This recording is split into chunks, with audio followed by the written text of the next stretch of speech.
Welcome to the podcast. I'm your host, Brad the Bard, and today I have a black belt from the prestigious Renzo Gracie Bayside, Frank Rosenthal, and I want to give a shout out to our sponsor. If you guys like horror and like creative writing and all these good things, there's a guy, Vedinian. Check his stuff out. It is in the description. Thank you very much. What's going on, Frank? Hey, man, thanks for having me on. Yo, I've been a fan for about my entire jiu-jitsu career, so this has been a long time coming here. I want to ask a question right out the gate here. For your next big promotional event, what's going to be your walkout song? I don't really change the walkout music up too much. I always go with Welcome to Jamrock by Damian Marley. Okay. That's what I've been walking out to since I was like a purple belt when I've been doing super fights. So we're going to keep it with that. I like that. I like that. The consistency is key, right? Yeah. People know that song. It's like, that's going to be this guy it's my walking jam. out. That's awesome, man. That's good shit. What do you think makes a bad walkout song? I think like cliche is kind of the worst thing, right? Like things that are just like kind of overdone. And I really appreciate the guys that come out to like ironic walkout songs. And if I wasn't so committed to like the song I've picked for years now, I would probably do that.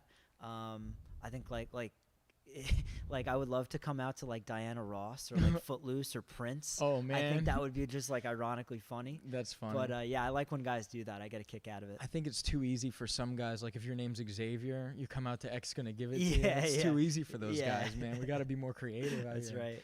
Yeah, so like you've been doing jiu-jitsu for like easily over 10 years now, and I just kind of curious, like what has given you the ability to have such longevity as like a competitor? Because you're training hard, you know what I mean? I heard one of your guys earlier today say iron sharpens iron. Yeah. I was like, dude, that is the hardest shit I've heard all day. Yeah. But what's something that makes a good training partner? Like what do you look for in one of your guys in the gym that you're like consistently like, I'm about to go compete, these are the guys I go to? Yeah, I think there's like a blend of obviously picking guys that you're physically going to be safe with.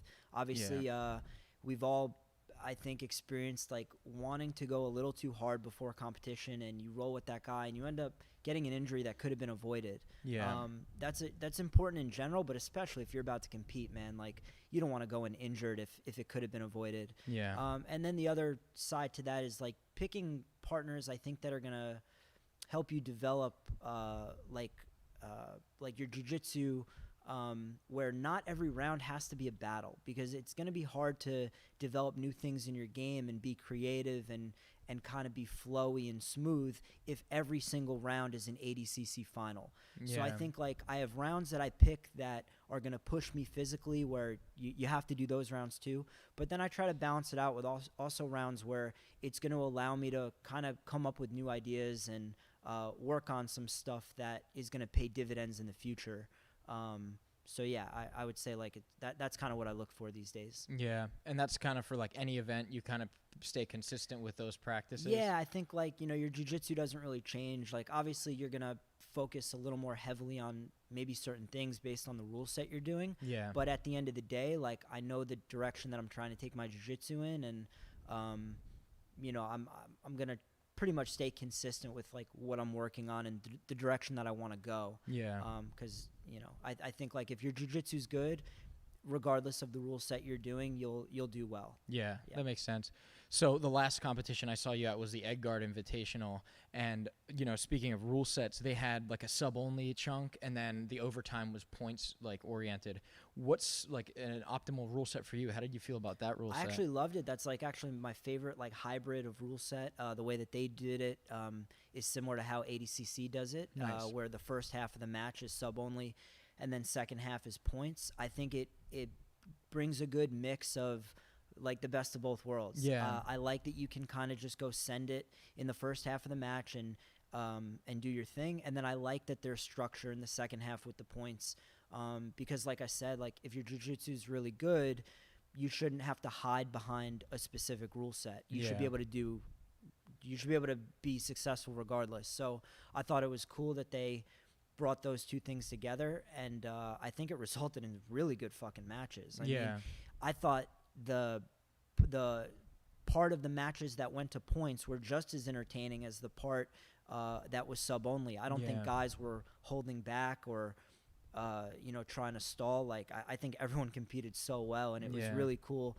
not only to be a part of, but to watch the rest of the bracket play out. It was really fun. Yeah. What were some of your favorite fights to actually watch? Man, there Chris Crawford and Sean Ashley had 2 matches that day, and like both of those matches, I felt, both guys had their moments where they both looked great, and I really enjoyed watching those guys exchange leg entanglements. I thought there was some really interesting movement from both. Yeah. Yeah. I definitely like some of the Sean Ashley stuff, like especially with you. You guys were pushing the pace. It was really interesting to watch that, man. Yeah, I kind of went in and I wanted to. I think for me, like the most frustrating thing in the past hasn't been losing. It's been matches where I felt like I didn't open up the way that I should have. And so, especially in the semis and the finals, I really went out there and I was like, I want to, do jiu-jitsu the way that I know I'm capable of. Yeah. And hopefully we get a good result, and we did.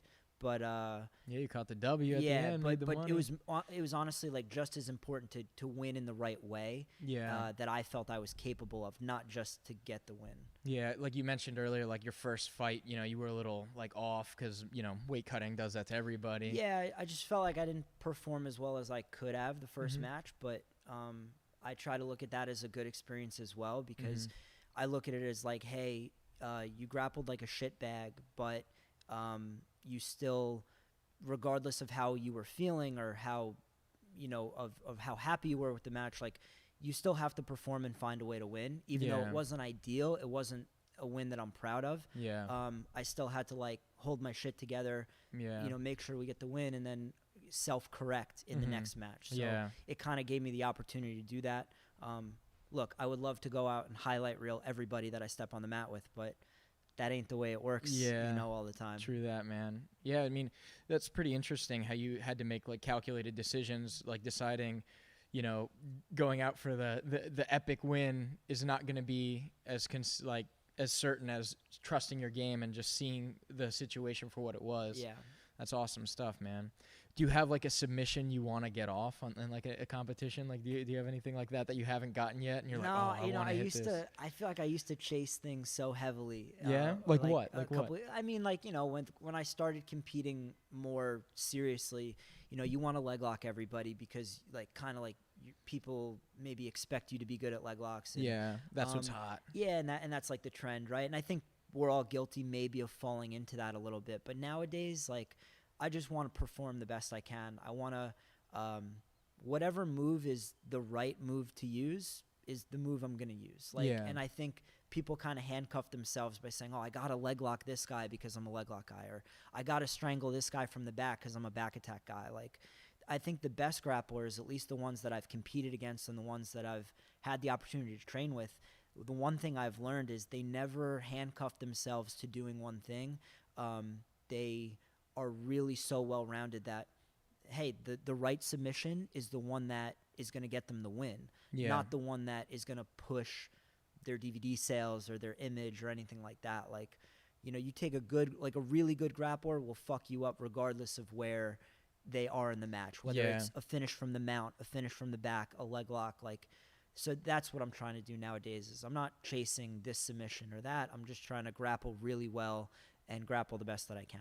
Yeah, that makes sense, man. That's awesome. What are some of the better events that you've been to? Like, what are some that you really enjoy doing, and maybe some that you like are avoiding, maybe because of the rule set or just the way they run things? Yeah, I don't think I've never been one to like avoid something for a rule set. I've done literally every rule set that there is in existence in terms of like grappling that's out there today. Anything from, I did the worlds in the gi when I was coming up through the ranks, like as a blue and purple belt. Yeah. I've done IBJJF points, no gi. I've done Kasai. I've done EBI. I've done on it. I mean, I've done everything. I would say for me, like Kasai is a really good organization, just not only because of the points and the rule set that they have, but just like how they treat the athletes, and they're very professional. I've had great experiences with the guys at Rise Invitational. I've had great experiences with the guys at On It.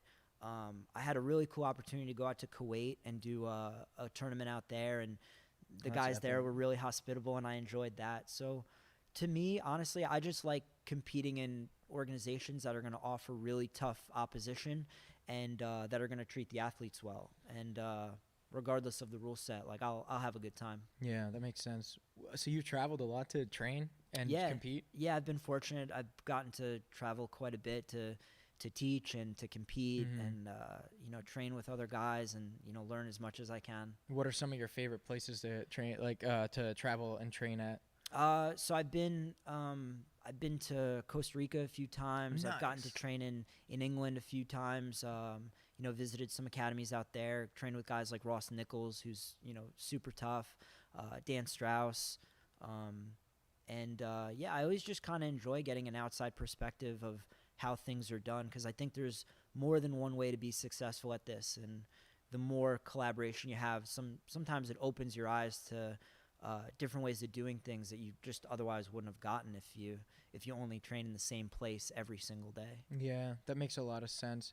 So you're a big proponent of just cross training? Like when you get invited places, you tend to go I think it's a healthy thing, provided that everyone's there for the right reasons. And I have a lot of really great training partners, obviously at Renzo's, and that's my home base, and I love those guys to death. And sometimes it's good to you make friends within the sport, and everybody at the top level, I think, trains with each other more than people realize. And I've had really good opportunities to learn from people on my team as well as outside from my team. And I'll continue to do that because, you meet some really cool people, and you develop in ways that maybe you wouldn't have gotten to if you didn't meet them. Yeah, definitely. So every competition I've ever seen you do tends to be no gi. Do you do any gi training?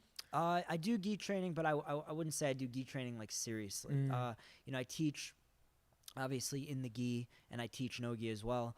But so with my students, I still, I'll train with them in the gi. Yeah. And, I'm still watching a lot of gi competition because I want to be as current as I can, so that I can pass that information to my students.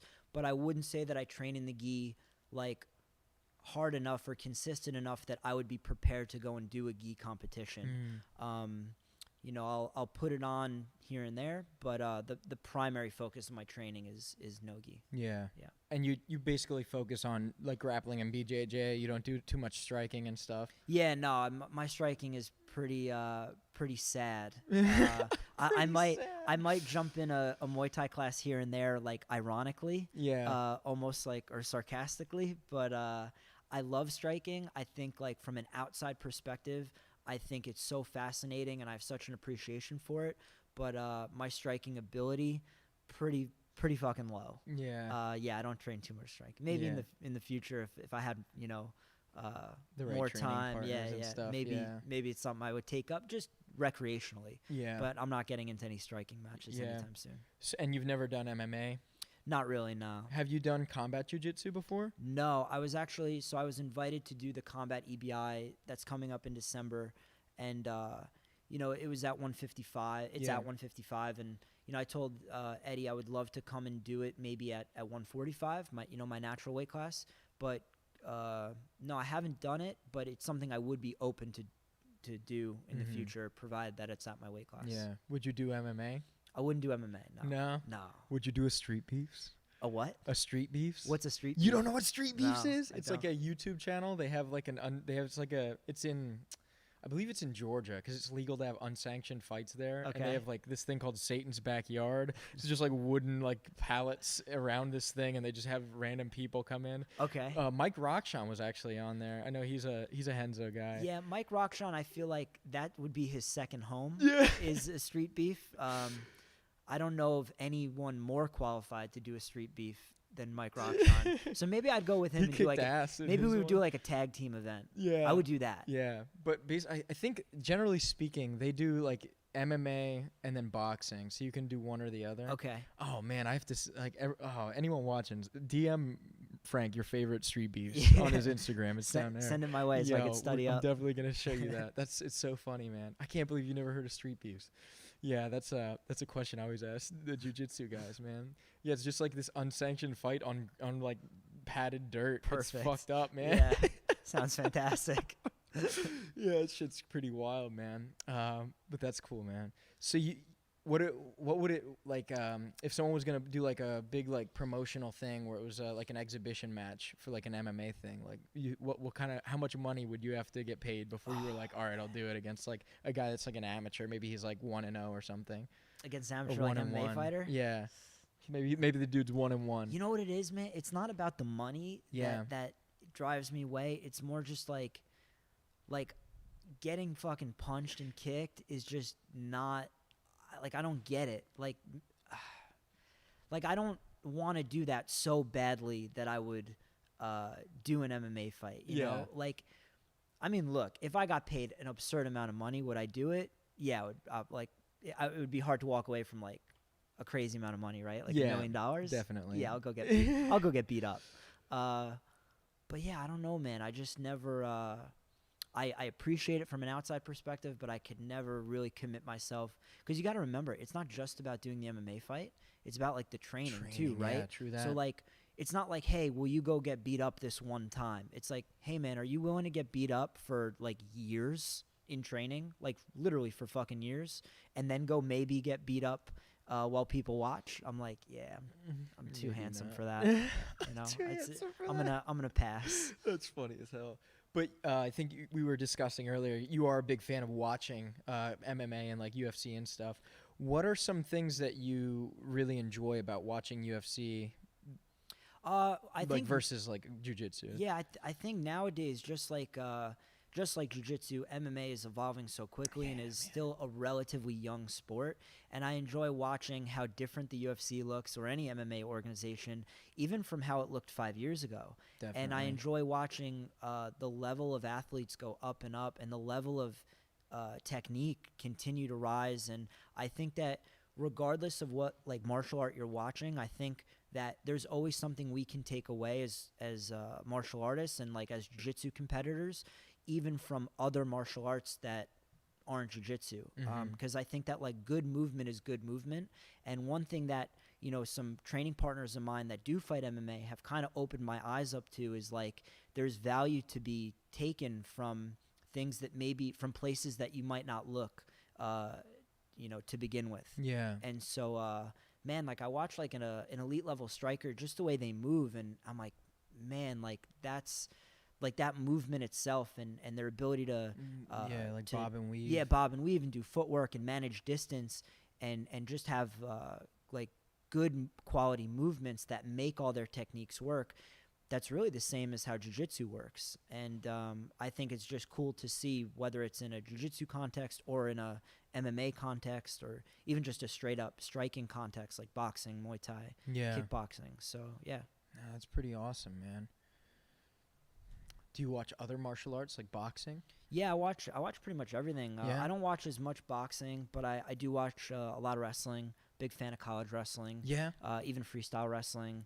I try to follow the circuit as much as I can. Yeah. And you know, I love watching Olympic level judo as well. I mean, if for nothing else, people are getting tossed around, you know, through the fucking air.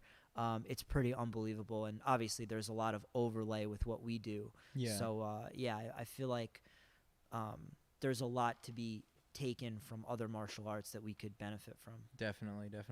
Are you excited to see this Roy Jones Jr. versus Tyson fight? Yeah, it's gonna be interesting. You can never count Tyson out. Yo, man. Never, man. Never count Tyson out. Scariest dude on the fucking planet. For sure. Man. That's gonna be a fun Cracking one. sidewalks. That motherfucker's so scary, dude. Did you see his interview on Rogan? I did not. I saw part of that podcast. Yeah. Super like interesting guy, especially at this age, because he's so reflective of how he was when he was like young and crazy, like surrounded by tigers and shit.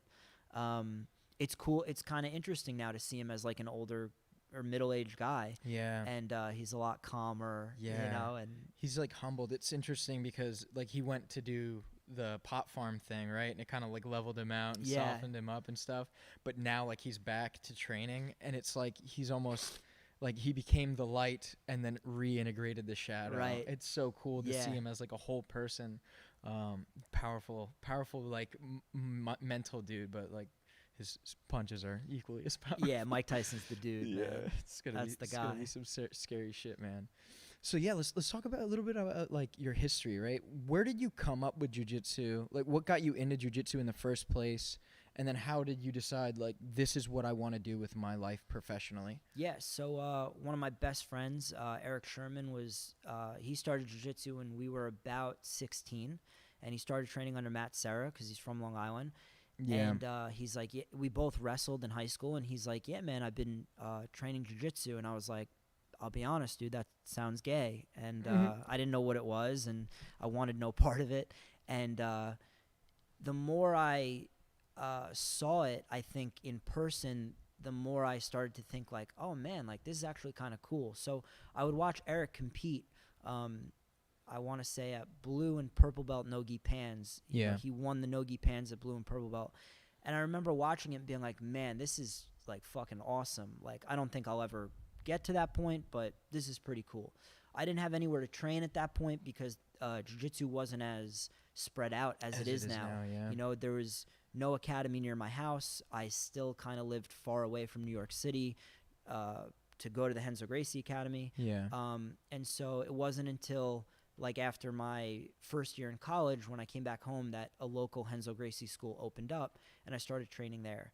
I knew I loved it from the beginning, but I didn't necessarily think that it would become, like, my full-time job. Yeah. I didn't know that that was a possibility. And then even when it did appear that, okay, there are guys that make a living doing jiu-jitsu, I just never, like, knew for sure that I would, like, get to that point. Yeah. And I would say, like, 2017 or 2018 was the turning point where I was like, okay, I know this is what I want to do for a living. I know I can do this for a living. This is what I'm going to do. Yeah. And so, yeah, I would say, like, 2017, 18 is when it took a different turn where I was like, all right, like, I'm going to do this for real, 100% in. And, yeah, I mean, it's been great. Yeah, no doubt. What was the catalyst that made you decide, like, this is it? This is what my calling is? You know, I don't know if there was a catalyst so clear. I think it was something I wanted to do for a long time, probably since I was a purple belt. Yeah. I would say, like, blue or purple belt, like, pretty early on, I fell heavily, like, into the sport where I really loved it. And I would say that midway through brown belt is when I kind of put the two together and said, okay, like, I know this is what I want to do, but I wasn't sure that I could do it. And I would say right around brown belt is when I started winning things to the point where I was like, hey, I think I'm good enough where if I really train hard, I can do this. And so that was kind of like the changing point for me. Yeah. And you actually, interestingly enough, we discussed earlier, you went to school in a college in Pennsylvania, which is where I'm from. Yep. I found that pretty interesting. What made you decide to study in PA? So I knew I wanted to study health and phys ed, and it was pretty much between two schools, and one school I got into, the other school I didn't. Yeah. So I got into East Stroudsburg, and I went for a visit, and, like, pretty much the moment I got there, you kind of have, like, everything kind of clicks. Yeah. And I was like, yeah, this place seems pretty cool, and yeah, I graduated from there, and it was a great, you know, era in my life, and I'm really thankful that I went through it and got to have the college experience, and it was the most fun. I mean, it was a blast. No doubt, no doubt. Do you think that being, like, you obviously went to school to be a teacher, do you feel like you can reflect on that knowledge and apply that to being a jiu-jitsu instructor? Yeah, absolutely. I think, like, in a funny way, like, I did end up becoming a teacher. I'm not teaching what I thought I was going to. Yeah. You know, in the beginning, teaching jiu-jitsu. And I think regardless of what you're teaching, whether you teach jiu-jitsu, you teach in a school, you teach, you know, anything, the way of relaying information, kind of like relaying information effectively, doesn't really change. Yeah. So, yeah, I use a lot of what I learned in school, and I think that has helped me, you know, teach jiu-jitsu effectively. And so it all ended up working out anyway. Yeah. So no, that's super awesome, man. It's so cool to see that maybe you decided, like, I'm destined to lead other people, and then it found a way, one way or another, kind of thing. Yeah, like, I was kind of like whenever people are like, oh, well, was it a waste because, like, you ended up getting a degree that you're not using? I'm like, well, I am using it. I'm teaching. I'm just not teaching in the context of, you know, in a school. I'm teaching martial arts in a martial arts academy. Yeah. And I'm going around the country and around the world and teaching jiu-jitsu seminars, and it worked out way better. Yeah, you know? no doubt. Where have you done some seminars? Like, if you could just rattle off like some countries and stuff. I've gotten really cool opportunities. I've taught in all around England. I've taught in Paris. I've taught in Costa Rica. I've taught in where else? I feel like I'm forgetting a few, but I've taught in Italy. Yeah, I've gotten the opportunity to like see the world and places, it's been so cool. Where do you think, aside from the U.S., there's very competent jiu-jitsu, like it's modern in those countries? You know, I was actually really impressed. I got the opportunity to compete in Kazakhstan 2 or 3 years ago. Damn, and dude. We competed against the guys from Russia, and I was really impressed with their grappling. Those dudes are super tough. Yeah. And I feel like now everybody talks about them because Khabib, you know, is come to be the figure he is in MMA. But, man, those guys in that part of the world, they have some really fucking impressive grapplers.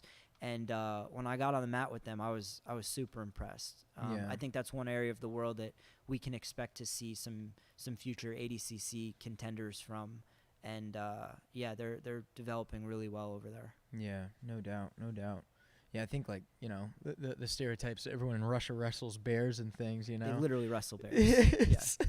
They're like, what's up? We wrestle bears. What do you think would be the hardest animal to fight with jiu-jitsu? That's a great question.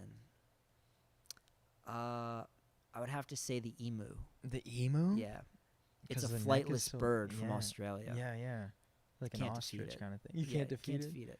How come? Have you ever seen one defeated? I mean, I think, correct me if I'm wrong, but I feel like I've seen, there's a trick, you grab the head and you have like a sock on your hand and you put the sock over their head and they stop. Yeah, attacking. I'm not trying that. I'm not trying that. I can't remember if it was like the crocodile hunter or some shit like that I saw him do that. But when they can't see, they just get docile and they stop. I think I'd rather fight a crocodile than an emu. That's crazy. You're scared to get kicked by him. Yeah. I don't want to get fucked up. That's funny as hell, man. You not like birds? I wouldn't say I don't like birds. I'm not crazy about birds, but I don't have like an irrational fear of them. Yeah. I don't go in the ocean, and everyone teases me about this. My one thing is like I don't go in the ocean at all. And I love sharks from a distance. Yeah. Like Shark Week, count me in, man. Let's get some snacks, put on Animal Planet. Let's do this. But I won't physically go in the ocean. You would never do like the Shark Tank thing? No. In fact, I don't understand why anybody goes in the ocean ever. Sharks literally the only place you're guaranteed to encounter them is the ocean. Yeah. Okay? It's also the one animal that if it decides to fuck you up, I don't care who you are, there's not a whole lot you can do about it. People wrestle crocodiles, right? People have escaped from other animal attacks. Dude, if a shark attacks you, you are breathtakingly fucked. So why would I go in the ocean knowing that that's where they're hanging out? So that's my one thing with animals. I don't go in the ocean. Yeah. I'll go to the beach. I'll hang out. Don't ask me to go in the water. I'm not going. That's funny as hell, dude. Everybody teases me about this, but so it's hard knowing that I'm right. Yeah, and everyone else is wrong. Like I'll die on that hill. Yeah, that's funny. Well, don't they have like special suits and shit? Like I swear I've seen like I've seen these scuba divers with like chainmail and like apparently like the sharks can't bite through it. Maybe I don't. Maybe I'm full of shit. No, Someone maybe can call me they out on do. that. Maybe you go in a cage, right? Yeah. But it's why? Yeah. You got to see the danger up close, right? Yeah, I'm good. Man. You're good. I got enough danger going on. World's dangerous enough as it is. We're fine. I'm with that. I'm with that, man. Oh man, so that's funny as hell. What do you think? If an animal could do jujitsu, like which animal do you think would be best? I would have to say probably like a snake kind of figure, right? They can wrap shit up. Yeah. They're kind of flexible. They're mobile. Maybe that or like a small monkey. Yeah. You know. Yeah, I think either one would do pretty well. Super strong too. Yeah, Chimps, they're strong as shit. They'll fucking rip your arm out of the socket. Yeah. That's scary shit, man. That's funny. All right. Let's get into like some like current event stuff. So a lot of like the shit that's popping off right now with like obviously like a lot of the controversial shit with like the cops and stuff right now. People are saying like defund the police. Other people are saying like no, they need more training, so they need more funding kind of thing. And a lot of people are saying that jiu-jitsu would be a good solution for a lot of these things. And with that in context, like what do you think? What's your opinion on that? Yeah, I think like in my opinion, I've always, when I come into people that are in law enforcement and they're interested in training, I'm like every law enforcement person should be training jiu-jitsu, and it can only help you. Yeah. We're lucky, even at the Bayside Academy and as well as Renzo's in the city, we have a lot of law enforcement that train there. And yeah, I mean, look, I think like there's obviously overall a lack of training, and I think it would only be beneficial if there was some way where all law enforcement, if they could have, whether it's in-house or whether they could go to their local jiu-jitsu academy. Yeah, that's something I'm a big fan of and a big advocate for. I think it's literally, it could be life or death, like knowing jiu-jitsu, if you're in a life or death situation, is a big deal. Yeah, no doubt. So yeah, I think they kind of got to go hand in hand. I'm with that, man. What do you think is the most practical martial art for a street fight situation? It's a good question. I think I think any grappling-based martial art you can't go wrong with. I think any time someone's trained in grappling, whether it's jiu-jitsu, wrestling, judo, sambo, you're probably going to do pretty well if someone tries to assault you in the street. Again, that's provided that it's one-on-one. It's provided that there are no weapons involved. It's provided that, obviously crazy shit can happen. But if we're talking about a one-on-one street fight where there's no weapons, any grappler, I think, will do exceptionally well against an untrained person. Yeah. Now, granted, that's not to say a boxer wouldn't do well, right? But the catch to that is, to get proficient in boxing, you got to box, and you got to go and spar and get hit.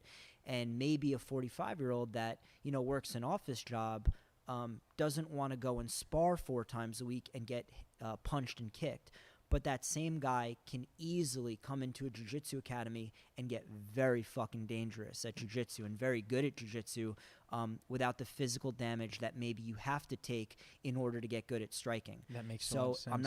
I'm not saying striking wouldn't work in the street. It would work great. I'm just saying what it's going to take to get proficient at it is a little bit different than in grappling. Yeah. So, I know plenty of guys and women that come in here that are not professional athletes. They're not even former athletes in any capacity, and they get really, really good at jiu-jitsu in a relatively short amount of time, where, God forbid, if they were attacked, they would be fine. Yeah. No, that makes a lot of sense. What if, like, per se, the scenario involved a knife? Like, what would you say in that situation? I would say if, like, someone's asking you for your wallet and they have a knife, give them your fucking wallet. Yeah. For real, man. Yeah. I think we were kind of discussing this a little bit earlier. I think people might be a little too confident in their abilities and maybe even arrogant to a point that they are so much superior than the layman that might have a weapon that they could disarm them pretty easily. Yeah, I mean, look, I'll be the first guy to tell you I'm very egotistical. I'm very stubborn, and I think pretty highly of myself, okay? Having said that, I think I'm really good at jiu-jitsu. Relative to someone world class, relative to someone that is walking around on the street, okay? Even with all that said, if someone on the street came up to me and had a knife and asked me for my wallet, I'm giving them my wallet. Like, could I disarm them? Probably not. Do I want to find out? Absolutely not, because I don't want to get stabbed. I don't want to get cut. So yeah, man, like, I don't care who you are, dude. Like, could you disarm them? Even if you could, you're going to get cut. And even if you don't, like, you're the exception, not the rule. So I think the rule is, if someone assaults you or is asking you for your wallet or whatever with a knife, you fucking give it to them. And yeah, I mean, you can show me whatever YouTube video you want of, Krav Maga guys disarming people with rubber knives. That's a YouTube video, bro. Yeah. That ain't the real world. Yeah. You know, I tell people all the time, like, you couldn't disarm me if I had a fucking marker. You think you're gonna disarm me if I had a knife? You know what I mean? Yeah. Yeah, it's just arrogance, and it's spreading misinformation. I think that is gonna get people hurt, because when you give people a false sense of reality and a false confidence, that's when people get hurt, man. I mean, look, I think the world of, my training partners and my teammates in a jiu-jitsu context. I think I'm fortunate to train with some of the best athletes on the scene. But do I want to see any one of my training partners go get in a boxing match with Floyd Mayweather? No, I don't. Not at all, because they're going to get fucked up. MMA fight, they'll kill him. Jiu-jitsu fight, they'll kill him. Boxing match? No, I don't want to see that. Like, people need to understand, like, how to stay in their lane a little bit and separate delusion from reality, I think. Yeah. No, that makes a lot of sense. That makes a lot of sense. Do you think that that arrogance from maybe someone who's untrained and maybe athletically gifted is something that you see commonly with people that walk in the gym, like newcomers? You know, I think that definitely was a thing years ago. I think, honestly, nowadays I'm seeing less and less of it, and it makes me happy, because I think it's the result of the sport growing and just becoming more mainstream. I think nowadays it's more case than not that people come in and they've seen mixed martial arts, or they know about jiu-jitsu, or they've heard about it on the Joe Rogan podcast or whatever. Yeah. And they come in with maybe more realistic expectations than, say, 10 years ago, than the meathead who comes in and thinks he's going to fuck everybody up. Yeah. I think people nowadays are more educated. They're more kind of the sport is just so much more mainstream that I think they come in a little bit more level-headed. Yeah. Obviously, once in a while, maybe you get that knucklehead that comes in, but for the most part, people are pretty smart now. Yeah, I think so too. It's interesting because what you see on social media a lot of the time is these echo chambers, right? Where everyone's kind of like, oh, we're right, this, that, and the other thing. But when you meet them in person, I think what people kind of vibe off is that, conservative people might be more, set in their ways and things like this. But on both sides of the coin, and I travel around, so I meet all sorts of different people. In person, people tend to be way more open to things than online. It's so interesting. What do you think about that? Because you live in New York. Like, this is the melting pot of the U.S., I think. Yeah, I mean, look, I think, like, we're in a weird time, and no doubt. I can stretch myself to understand both sides. I don't push my political views or personal views on anyone. I'm respectful of everybody's views, provided that they're not causing any danger or harm to anyone. Yeah. And I think that, hey, man, whatever your views are, great. You want to vocalize those views, no problem.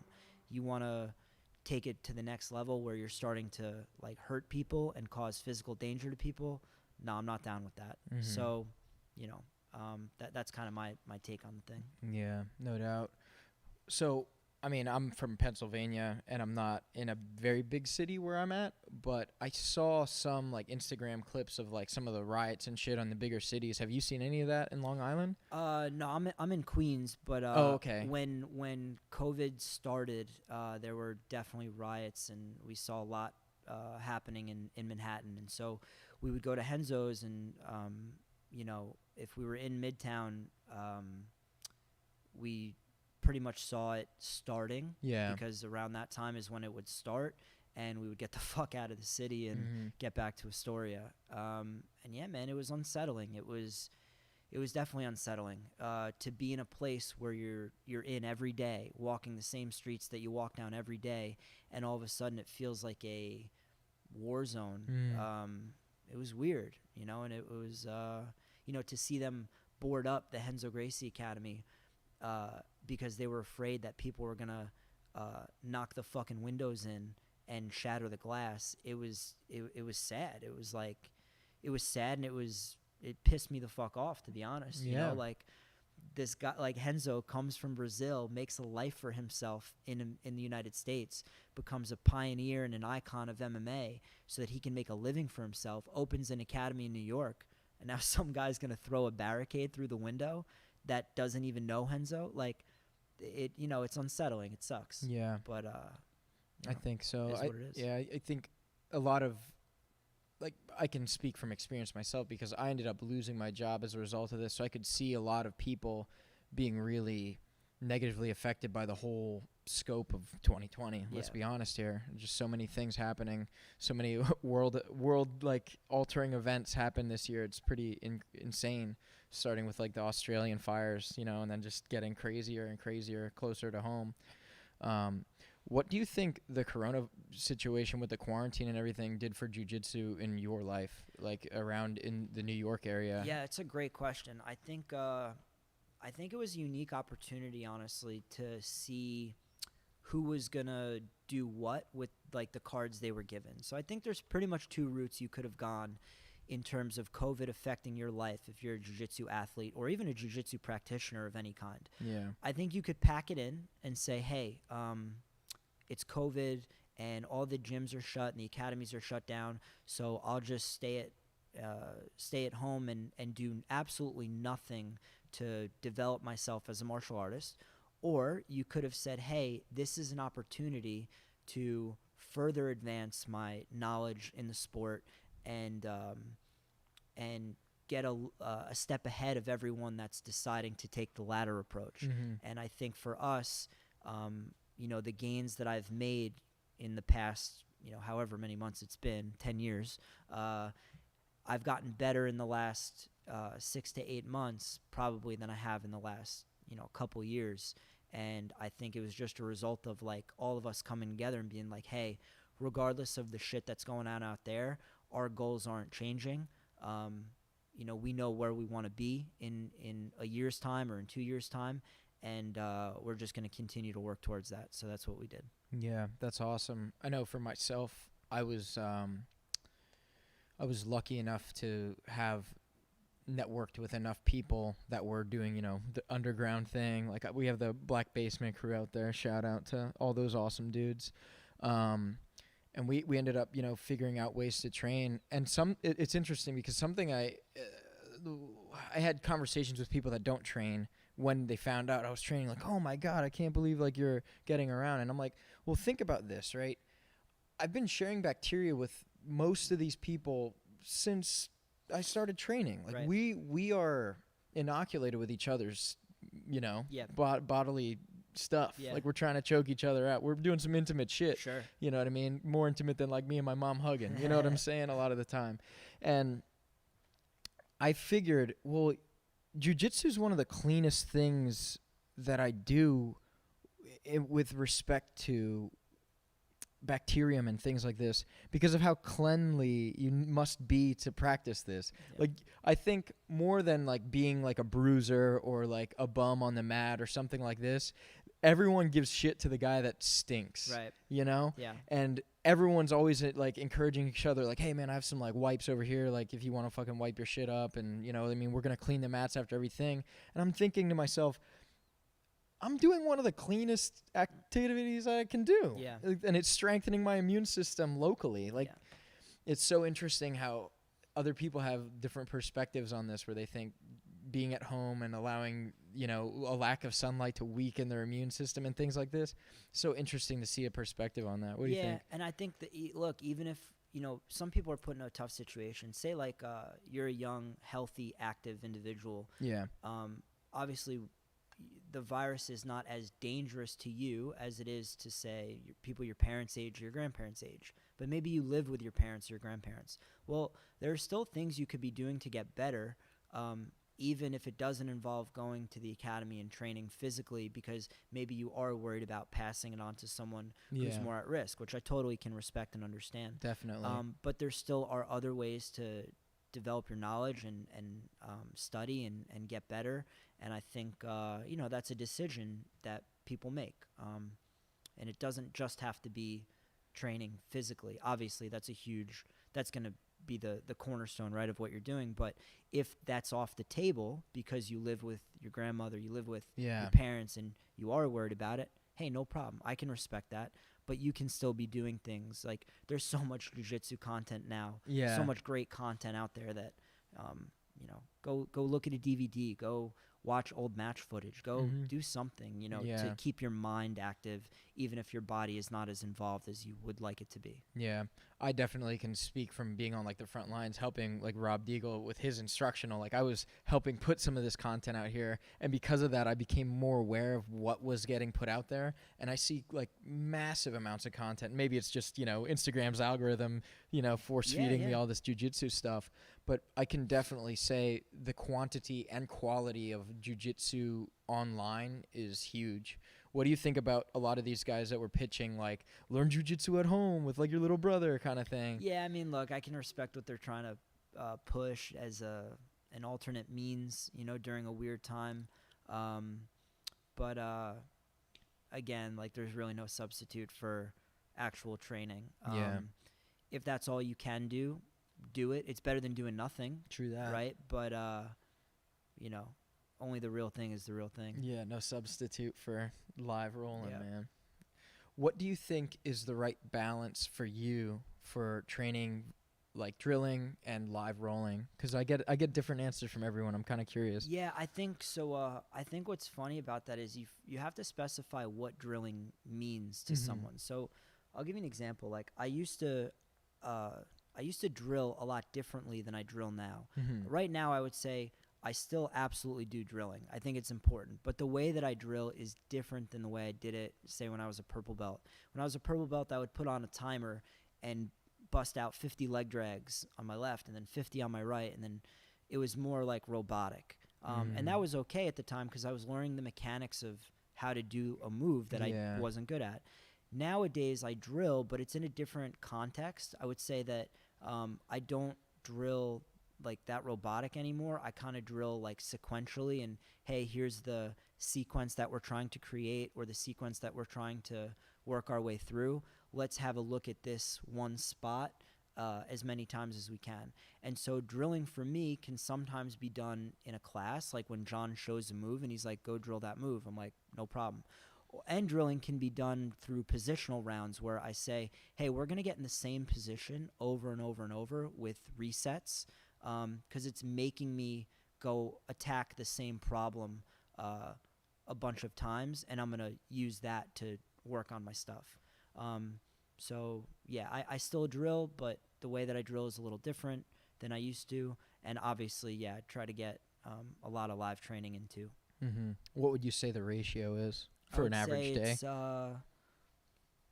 I would say it's like 80-20. 80% live training, 20% drilling, maybe 70-30. It also depends on, what John has us doing. True that. But yeah, I think like you got to find what works for you. And I think a big thing is like, I realized like, hey, this guy's really successful and he drills like this, but that's not the only way to be successful. And maybe that doesn't work for me.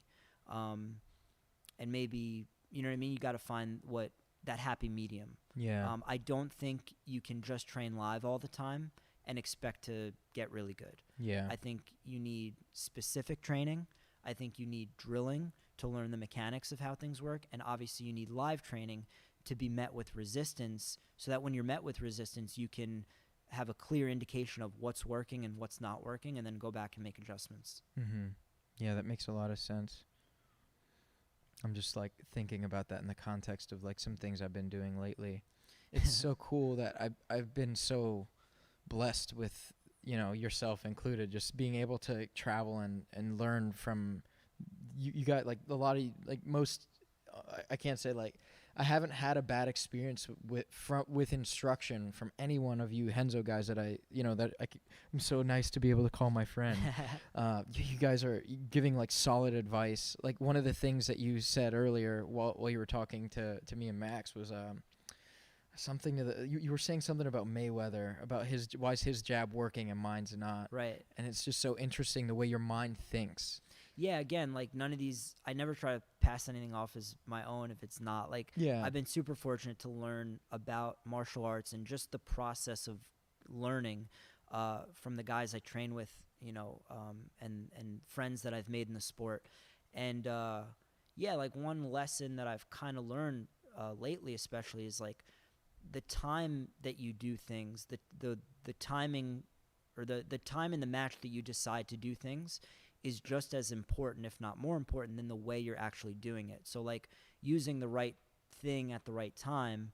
Like you could have a perfect footlock, right? Like let's say you have the best heel hook in the world, but you're doing it at an inappropriate time. It's never going to work, you know? And so that's something that I've been trying to put into practice lately is like, you know, not just like what's the best moves. It's what's the best move given the situation that we're in and given the context that we're working in. Yeah. And for me, that's made a tremendous difference in success versus failure where, you know, like we've all done it. Like, you know, a couple years ago, I was going around chasing people's legs and like you burn 8 minutes of a match, you know, looking for one thing. And you look back at the match, you're like, fuck, I missed all these great opportunities for other things. So many entries. Yeah, because you're just so single-minded. But yeah, that's something that I think just comes with experience and fucking up a bunch and other people giving you good advice and, you know, finally kind of making it work into your game. Yeah, it makes a lot of sense. Do you think one style could describe your thing? Like a lot of people say like, oh, I'm a leg lock specialist, or like some people are, you know, the D1 wrestler guys, like, you know, I'm a point player, you know, I fuck that sub only stuff kind of thing. What do you think, if you had to describe your style in a few words, it would be? I mean, it's funny, like from a factual standpoint, like you could say that, you know, you could broad stroke it and say I'm more of a submission guy, right? Because I compete more submission only. Most, if not all of my wins come from submissions. But at the same time, that's not really accurate because it infers that I don't have a positional game, which is not true, because if I didn't have a positional game, I wouldn't submit anyone. So I would say my style is like, you know, from a factual standpoint, you could say that I finish a lot of back attacks and I finish a lot of leg locks. But I wouldn't go so far as to say I'm a leg locker. I wouldn't go so far as to say I'm a back attack guy. I'm in the process of developing my jiu-jitsu as well-rounded as I can to be effective as best I can, regardless of where the match takes place. And so I just want to be as efficient and effective as I can of a grappler, and that's what I'm working towards. Nice, man. That's awesome to hear that. It kind of reminds me of something that, I mean, I'm only a blue belt, but something after training with so many of you guys, there's a lot of parallels I can draw from just basically what you said, like the basic stuff, just the positional things, holding your base up, like that's huge stuff that you forget along the way. Like that's the first thing you get told when you walk on the mat, and then you learn, oh, I'm gonna do a heel hook now. Yeah, and look, I think, like, you know, there's people nowadays are kind of trying to become specialists, at least it seems like. Yeah. And there's good and bad to that. The good to that is if you commit a lot of time and effort into one specific area of grappling, you'll probably get pretty fucking good at it. The bad to that is like, well, what are you neglecting by doing that? And I think the best kind of grapplers that I know, the most effective grapplers that I've trained with and competed against, even if they're labeled as a specialist, you quickly figure out that they're fucking good at everything. Like, if you think that, like, you know, take Craig Jones, for example. If you think Craig is only a leg lock guy, like, good luck, man. You're fooling yourself. Because you know what? He's got an entire set of skills that he can use effectively, leg locks being one of them. But that guy will fuck you up from anywhere. Yeah. And so I think there tends to be a dangerous, like, attachment to wanting to become a specialist but neglecting the other elements of jiu-jitsu, and that'll only get you so far. Yeah. You know, I can tell you, like the top guys are not going to fall for just one thing. Yeah. You really need to be well-rounded. Yeah, that makes a lot of sense.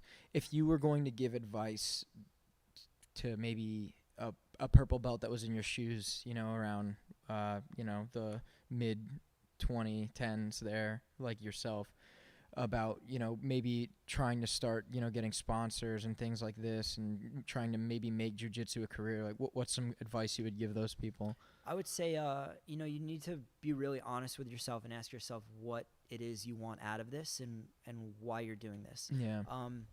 when I was a purple belt and blue belt and even early brown belt, I didn't think of jiu-jitsu as a possible career. I did jiu-jitsu because I fucking loved it, and I couldn't like live without it. And I didn't care about my sponsors. I didn't care about what rash guard I had on. I didn't care about Instagram.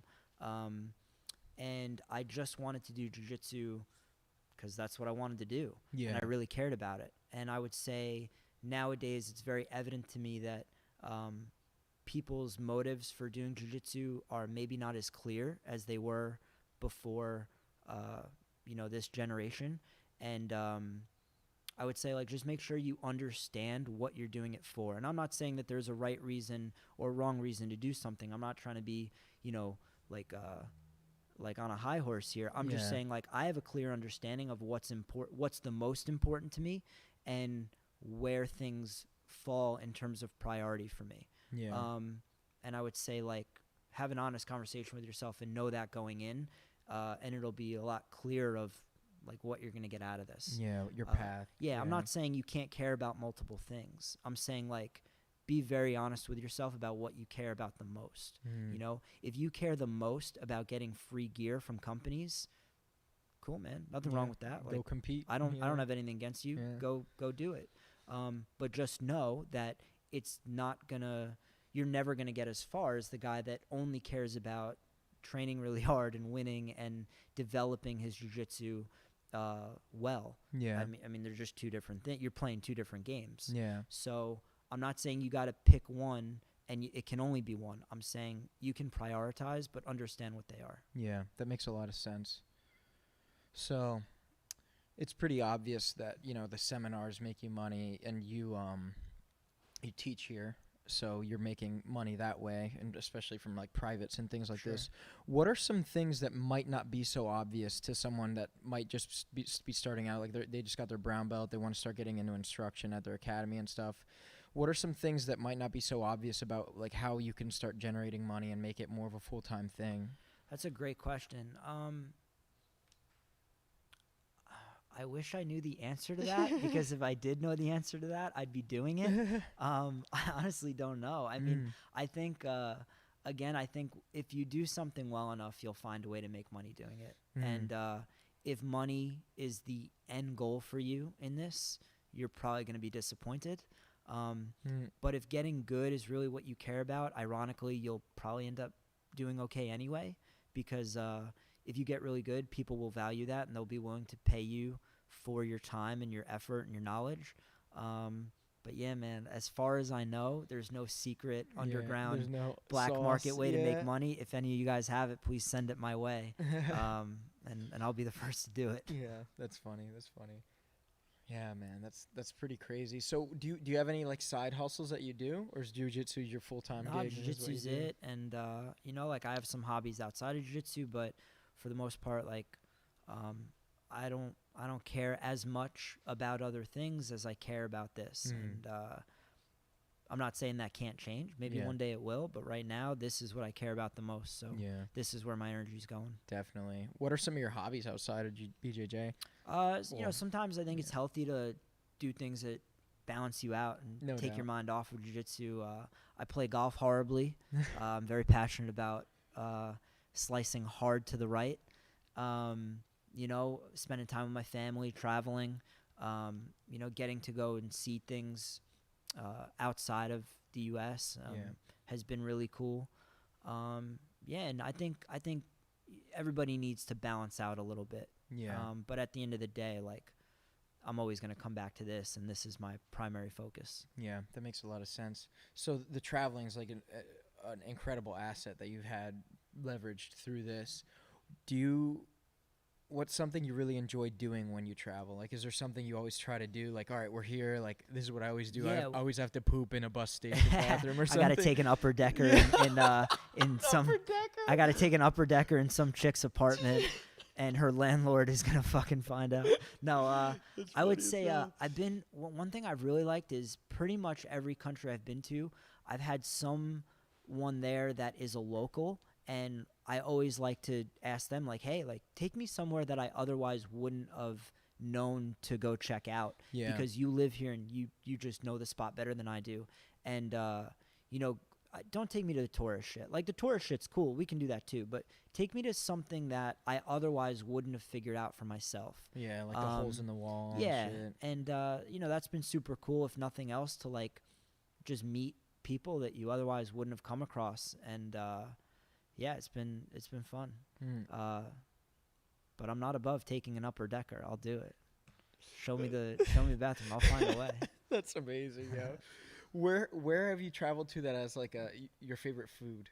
Italy for sure. Italy? Yeah, Italy food is. What about Italy makes the food A1? It's everything's so like organic, and there's really no, like, as far as I came across, they don't do processed shit in their food. No, you can tell, that. like you can tell it feels like it's homemade because it is.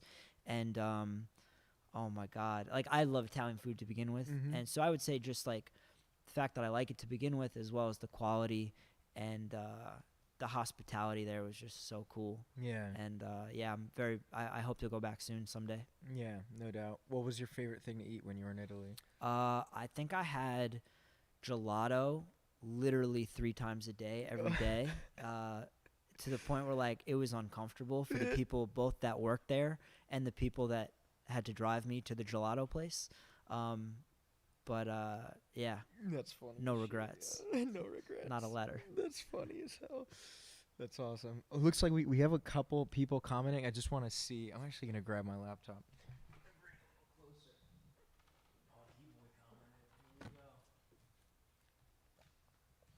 All right, what do we got? So, does Frank think his BJJ would be high?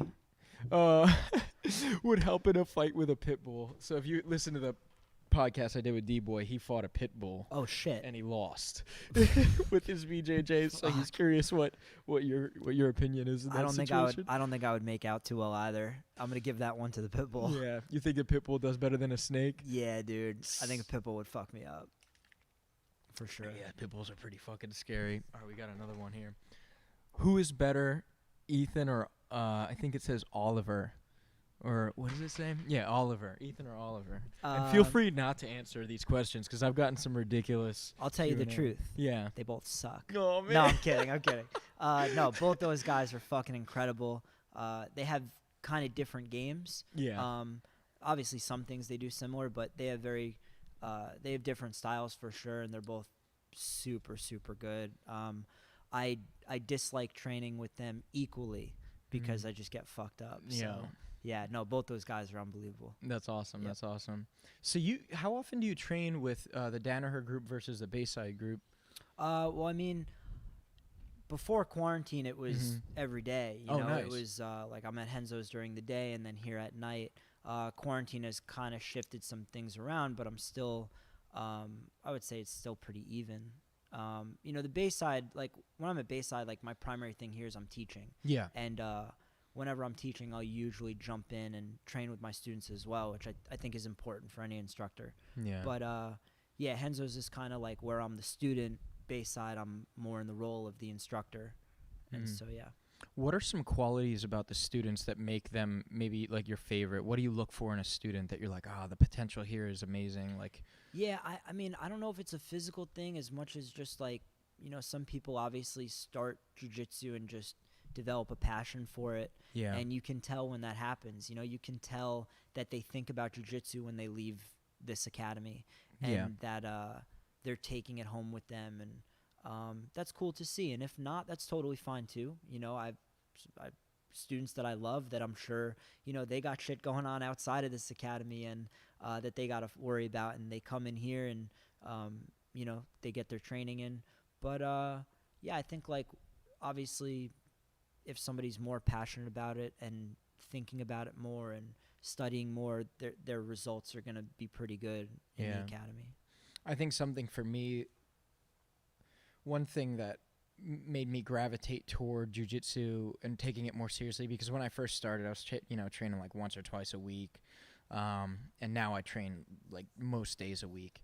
But something that really like stuck out to me about Valley Jiu-Jitsu with Andrew was that he always encouraged everyone and push that we have to compete. Like, this is like the squad. Like, we're creating like we're creating the 300 Spartans, and we need to go fight. You know what I mean?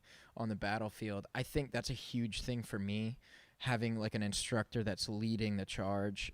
And it makes me want to train for a finite goal. Do you feel like you have something like that you like set goals for your guys? Do you train like alongside them and, you know, go to a Naga and like, all right, everyone's going to have these brackets?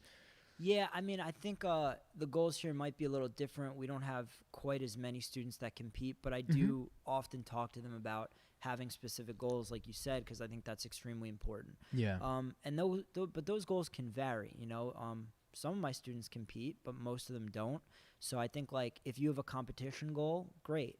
But you might have a goal to get in shape and lose 20 pounds. You might have a goal to get to purple belt. You might have a goal to get to develop X guard because it's currently just not a part of your game.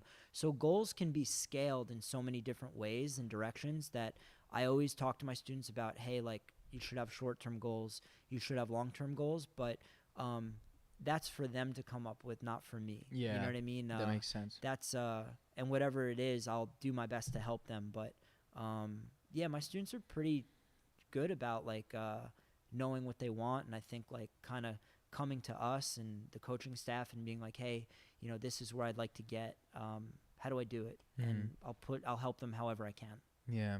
What are some things that you've seen about yourself or maybe some other people that you realize are stunting growth, and maybe like people are being stubborn about specific things that you identify and go, man, that's gonna really like hurt you in the long run? Yeah, I think one area is it's funny, we talk about this a lot, is the double-edged sword of the amount of jiu-jitsu content that's out right now. And so I'll give you an example. Like, let's say you're a white or a blue belt and you're passionate about jiu-jitsu, and you go home and you decide you want to watch YouTube or watch an instructional. That's awesome, okay? The problem is like, you don't know what you should be studying and what you shouldn't. You don't have the experience maybe necessarily to separate the bullshit that's currently on the internet, and there is a lot of bullshit, versus content that's really good and that's going to help you. You also don't really have the ability, because of your lack of experience, to know what's the best for you to watch in terms of your skill level. So for example, like if you're a white belt and you're watching, you know, technique from a really high level black belt and it's a really advanced technique, like, man, I don't know how much that's going to help you, because you're not even ready for that. You know what I mean? It doesn't invalidate the technique. It just like, hey man, that's not the best for you right now. Yeah, like you're not ready for that sword. Yeah. So what I talk to my students about a lot is like, hey, if you're going to watch content outside of here, I'm pumped. I'm all for it. Make sure, number one, it's coming from a good source. Yeah. And make sure, number two, it's developmentally appropriate for you at this point in your game. You know, I remember being a blue belt and watching so much video and breaking down so much video of the Mendez brothers, and it was phenomenal technique on their part, but it was so inappropriate for me at the time, because like I'm trying to do a 50 sequence berimbolo thing when I didn't even know how to pass the guard or like stand up without fucking falling down. Yeah. Like, you know what I mean? I should have been working on other stuff first. Yeah. So yeah, that's kind of what I tell my students. Yeah, that's a good answer, man. That's informed. You're talking from experience and everything. I mean, I've just made so many mistakes. Yeah.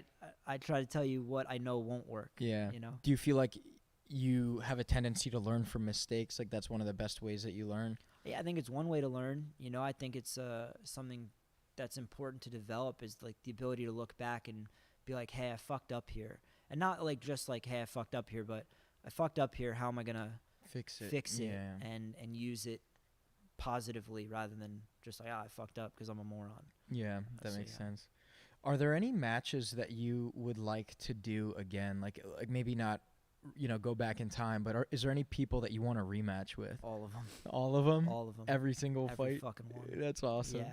I mean, anyone specific like that pops out of your head? Nah, I mean, look, man, you can't stay up at night and be like, oh, I want this one back, I want that one back, and you know, it's like you got the poster of the guy on your wall and you throw darts Oh at yeah, it. dude. And the pencil in the eyes. Yeah, man, that's really just not going to get you anywhere. I think that everything will happen the way that it's meant to happen. And look, if I get the opportunity to do matches over that I wasn't proud of, all I can do that's in my control is train right now to the point where I'll be the most prepared should I get that opportunity. And that's all I can do, you know, like I'm going to control what I can and get as good as I can. And look, if I get those rematches, great, I'll be ready to rock. Yeah. But I'm not going to sit up at night and ultimately try to control things that are out of my control, because I can't make matches happen. Yeah. You know, I can go out and compete. I can be active. I can enter tournaments. I can do super fights. I can say yes to things, opportunities that are given to me, but I can't make another person do something they don't want to do. So I'm not gonna try to do that. Yeah, that makes a lot of sense. That makes a lot of sense, man. Are there any matches you really want to do? Like, is there a guy that, like, if you could have any match, like a super fight, who would you fight? All of the top guys. Like, Cool. I want any match that's gonna be challenging and that's gonna make me ultimately better at jiu-jitsu and a better athlete from doing it. Nice. I'm not in the business right now of trying to pick guys off for their name. I'm not in the business of trying to promote myself by using someone else's name. I think we've all been guilty of maybe falling into that, and I'm at the point now where I think that's just not the direction I'm trying to go.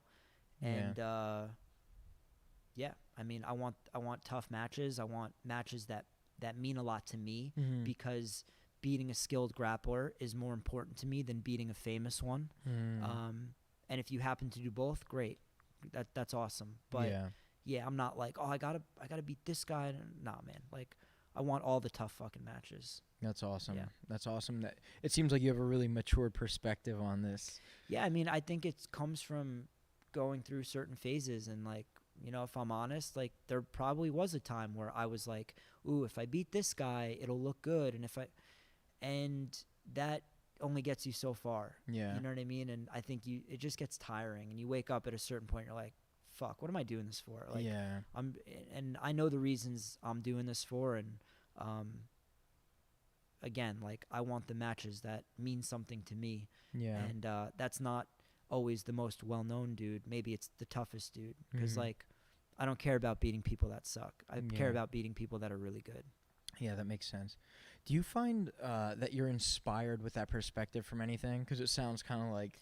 Yeah, I think my perspective has changed from the people I'm around. You know, I think, like, my teammates, for one, guys that I've had the opportunity to train with that are part of the team, and even guys outside of our team, like any athlete in any field that you could tell, like, they're doing something to do it. Like, look at old, like, Mike Tyson fights. Like, do you think that guy gave a fuck about who he was fighting? He was like, whoever you put in front of me, I'm going to put my gloves on, I'm going to put on my black robe, I'm going to walk out to the ring, and I'm going to deck somebody. He didn't give a fuck about, you know what I mean? Or at least it seems like he didn't care as much about the superficial stuff. Yeah. That guy cared about knocking you the fuck out. Yeah. And so I try to bring it back to that and ask myself, like, hey, why are you doing this? And kind of stay as committed to that as I can. That makes a lot of sense.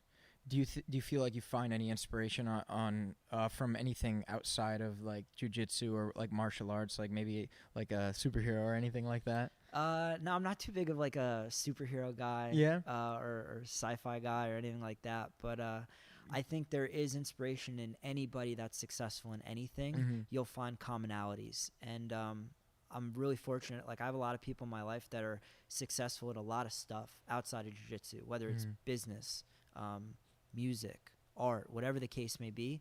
And I always notice the commonality, and I'm like, there's obviously something that successful people are doing, and it's probably important to note, you know. How long do you think it took for you to gain that perspective where you were able to start drawing parallels between these things? I would say within the last maybe couple years. Wow. You know, I think I changed a lot from, like, even 2019 to 2020, Mm-hmm. where you know, training with certain people and just interacting with certain people, like you kind of maybe gives you clarity, and you do things the wrong way long enough that, like, you know what I mean, it'll help you do things the right way. Yeah. So yeah, I mean, I had a lot of matches where I just felt like I was grappling for all the wrong reasons. Yeah. And now it kind of feels good to, like, let that stupid kind of shit go. And Yeah. and as a result, I mean, the results have been so much better, right? Mhm. And so yeah, that's all I'm trying to do. Do you think it took like a specific event, like a catalyst, for you to gain that perspective, or do you think it was just like a culmination of everything and you were able to kind of step back and see it all? I think there are people that helped for sure. You know, I don't think you do it by yourself. You know, like, you know, John has helped me, Doug has helped me, Gary's helped me, Gordon, all these guys have helped me, Ryan Hall has helped me a lot. But ultimately, it's on me to put that into practice and to make it work. So, like, again, like, so thankful for all my teammates and my coaches and everybody that, you know, contributes to that. But at the end of the day, like, it's got to be on me to do. Yeah. Yeah. Definitely makes sense. That's awesome, man. It seems like you've had a really, like, humbling jiu-jitsu journey, and like, if I was hoping you were gonna, like, give me like an anime or something, but like what you're describing reminds me of, like, Ryu from Street Fighter. Like, he's just the road warrior. Like, he's just got, like, the duffel on his back. He's like, I'm just looking for the next best fight. Yeah. You know? It's so hard, you know? Yeah, It's yeah. such a hardened perspective, man. That's awesome though, man. That's good to think about. So what kind of like movies and shit are you into? Love comedies. Yeah? Yeah, anything like that. I don't really watch too much TV. I don't Mhm. watch, like, too many movies. Why is that? I don't know. I just think I don't have, like, that much time. Mm-hmm. You know, like, I'm either training or, like, thinking about training or doing something that's going to take my mind off of what happened at training. And, yeah, I mean, that's about it. Yeah, nice, man. That's funny. That's funny. But so you like comedies, and we were kind of talking about, like, stand-up moments ago. Like, who are some of your favorite, like, comedians? Oh, man. There's a lot. I like Anthony Jeselnik. Definitely. Yeah, the dry, dark humor. Yeah. I can appreciate that. You know, even old school guys, like old Eddie Murphy stuff. Yeah, definitely, yo. Like Eddie Murphy and Raw. I mean, it's just brilliant stuff. Yeah.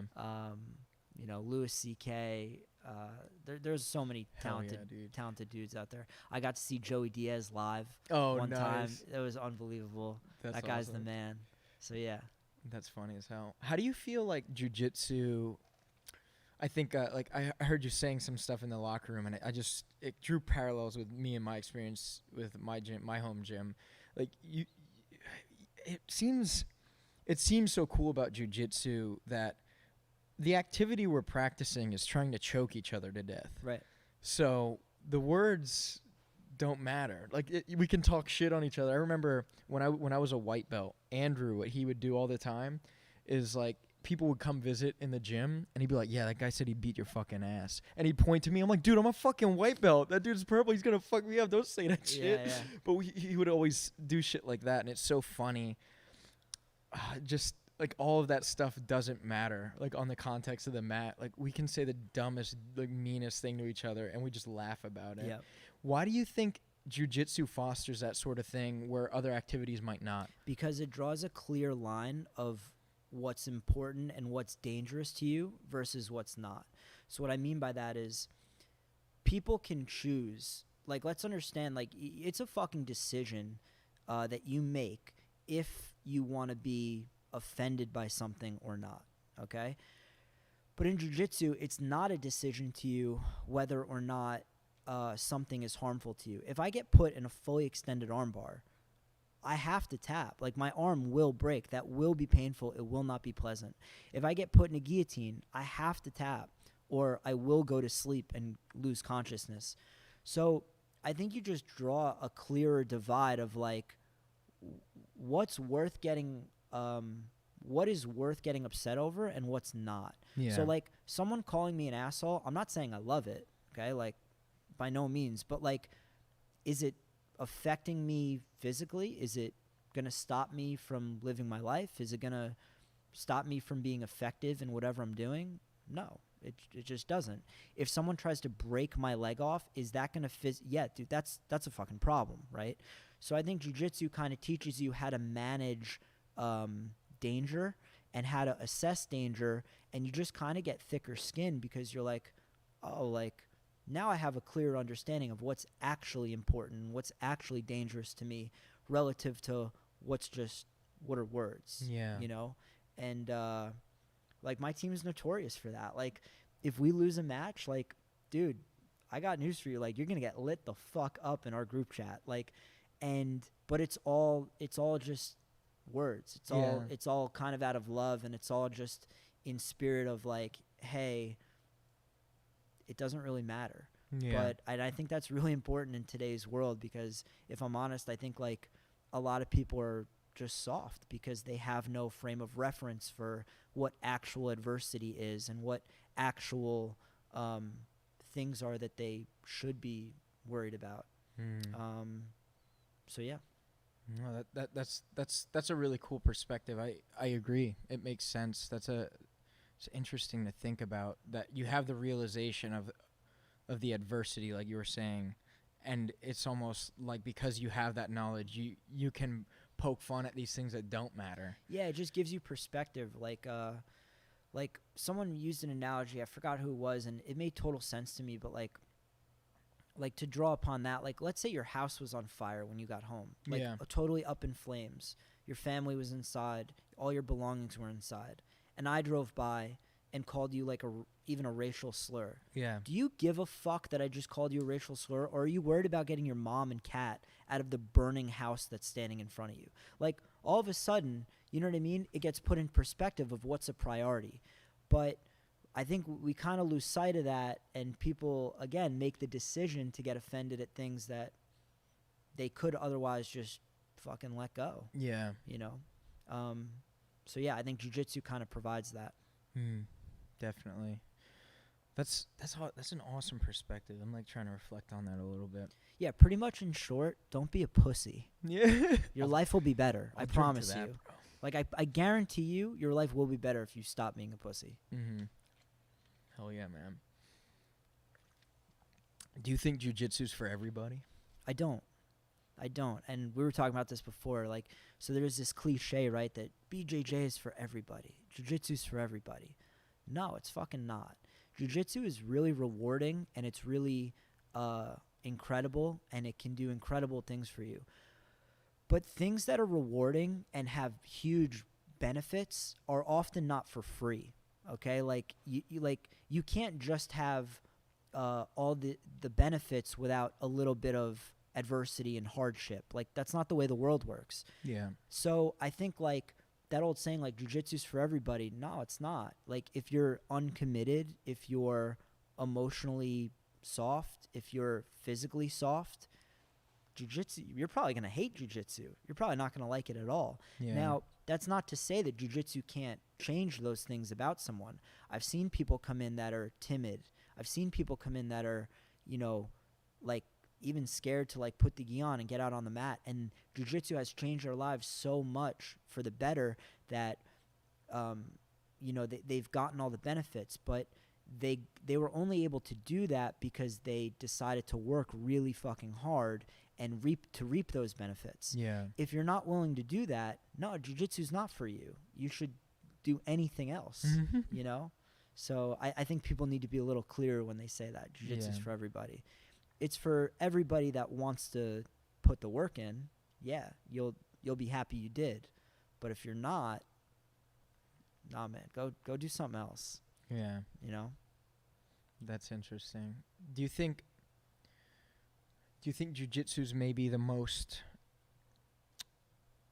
easy to enter? Like it has the lowest barrier to entry for beginners versus like boxing or something else like this? It definitely has a lower entry level than boxing, for, like I said before, because like I think more people can physically do it than can do boxing, or are willing to do it than can do boxing. Yeah. But look, I think at the end of the day, like I give credit to anybody that's willing to like walk through that door and sign a waiver and take an intro, because maybe it's not easy for you. And so, yeah, like anybody that starts jiu-jitsu, I give them credit. Anybody that sticks with it, I give them even more credit because there's a lot of other easier endeavors that they could choose to do. Yeah. What do you think about the guys that like get their blue belt and they like disappear off the mat? Yeah, I mean, that's been a thing as long as jiu-jitsu's been around. It will continue to be a thing as long as jiu-jitsu's around. And, you know, you hate to see it, right? Like someone made like that kind of first milestone. They turn that first corner and life gets in the way, or they just decide they don't want to do it anymore. Yeah. Hey, what can you do? True that. What do you think is like if you had to rank the submissions, like what are the you know, the stakes, and then what are the green beans? So going by the numbers, and I'm a big fan of going by facts and numbers, which today people are not. If you go by the facts and numbers, strangleholds are the highest percentage submissions. And if you look at the UFC and you look at what submissions are done the most, they tend to be anything rear naked, guillotine, triangle, head and arm, you know, etc. Because you can't really will your way out of a strangle. Like if it's on, you're going to go to fucking sleep. So I would say anytime you're given the choice and it's between like a strangle, like a guillotine or a head and arm or a darce or a rear naked over a joint lock, I would probably go with the strangle. But I would say so strangles, and then the joint locks, I don't know. I would imagine arm locks and Kimuras, leg locks are all up there, wrist locks being at the bottom, if I had to take a guess. What about like neck cranks? Neck cranks I would put well below arm locks, leg locks. I'd probably put them along, maybe slightly above wrist locks, but definitely well below all the other stuff. What about tapping people to pressure? I would put that above wrist locks, but below neck cranks. That's funny. Yeah. Fair enough. That's funny, yeah. That's good shit. So watch, I'm gonna get wrist locked in my next match, and I'm gonna look like a fucking asshole. That's fucked. I'm trying to think. I was gonna ask you some other like specific things. Have you ever used jiu-jitsu in a real life scenario? Yep. Tell me the story. So the first time I used it in real life, I was at college. I had barely any training. I was definitely still a white belt. All I knew was like a rear naked from the back, and I knew how to get hooks in because I had wrestled, and it's kind of the same as like a leg ride in wrestling. Yeah. And I was at a college party, and I got into it with some kid, and he like pushed me over a table, so I got up and double legged him, took his back, and put him unconscious. And I remember getting up being like, this is the coolest shit ever. I want it, like, it's like having a superpower. Yeah. But I also realized that, like, oh shit, it's like having a superpower, and like, with great power. Yeah, use it the right way kind of thing. So what did the dude do when he woke up? I didn't stick around that long. So he went unconscious, and I got off of him, and I was afraid, number one, that other people were going to jump in, and number two, that there was going to be some legal repercussion, because I'd never put someone unconscious before. You know, I was 17, like, it's my first few weeks of college.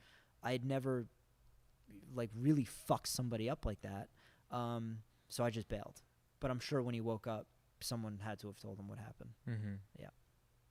Was that the only time? No. That's the only time I'm going to speak on. All right, fair enough. Yeah.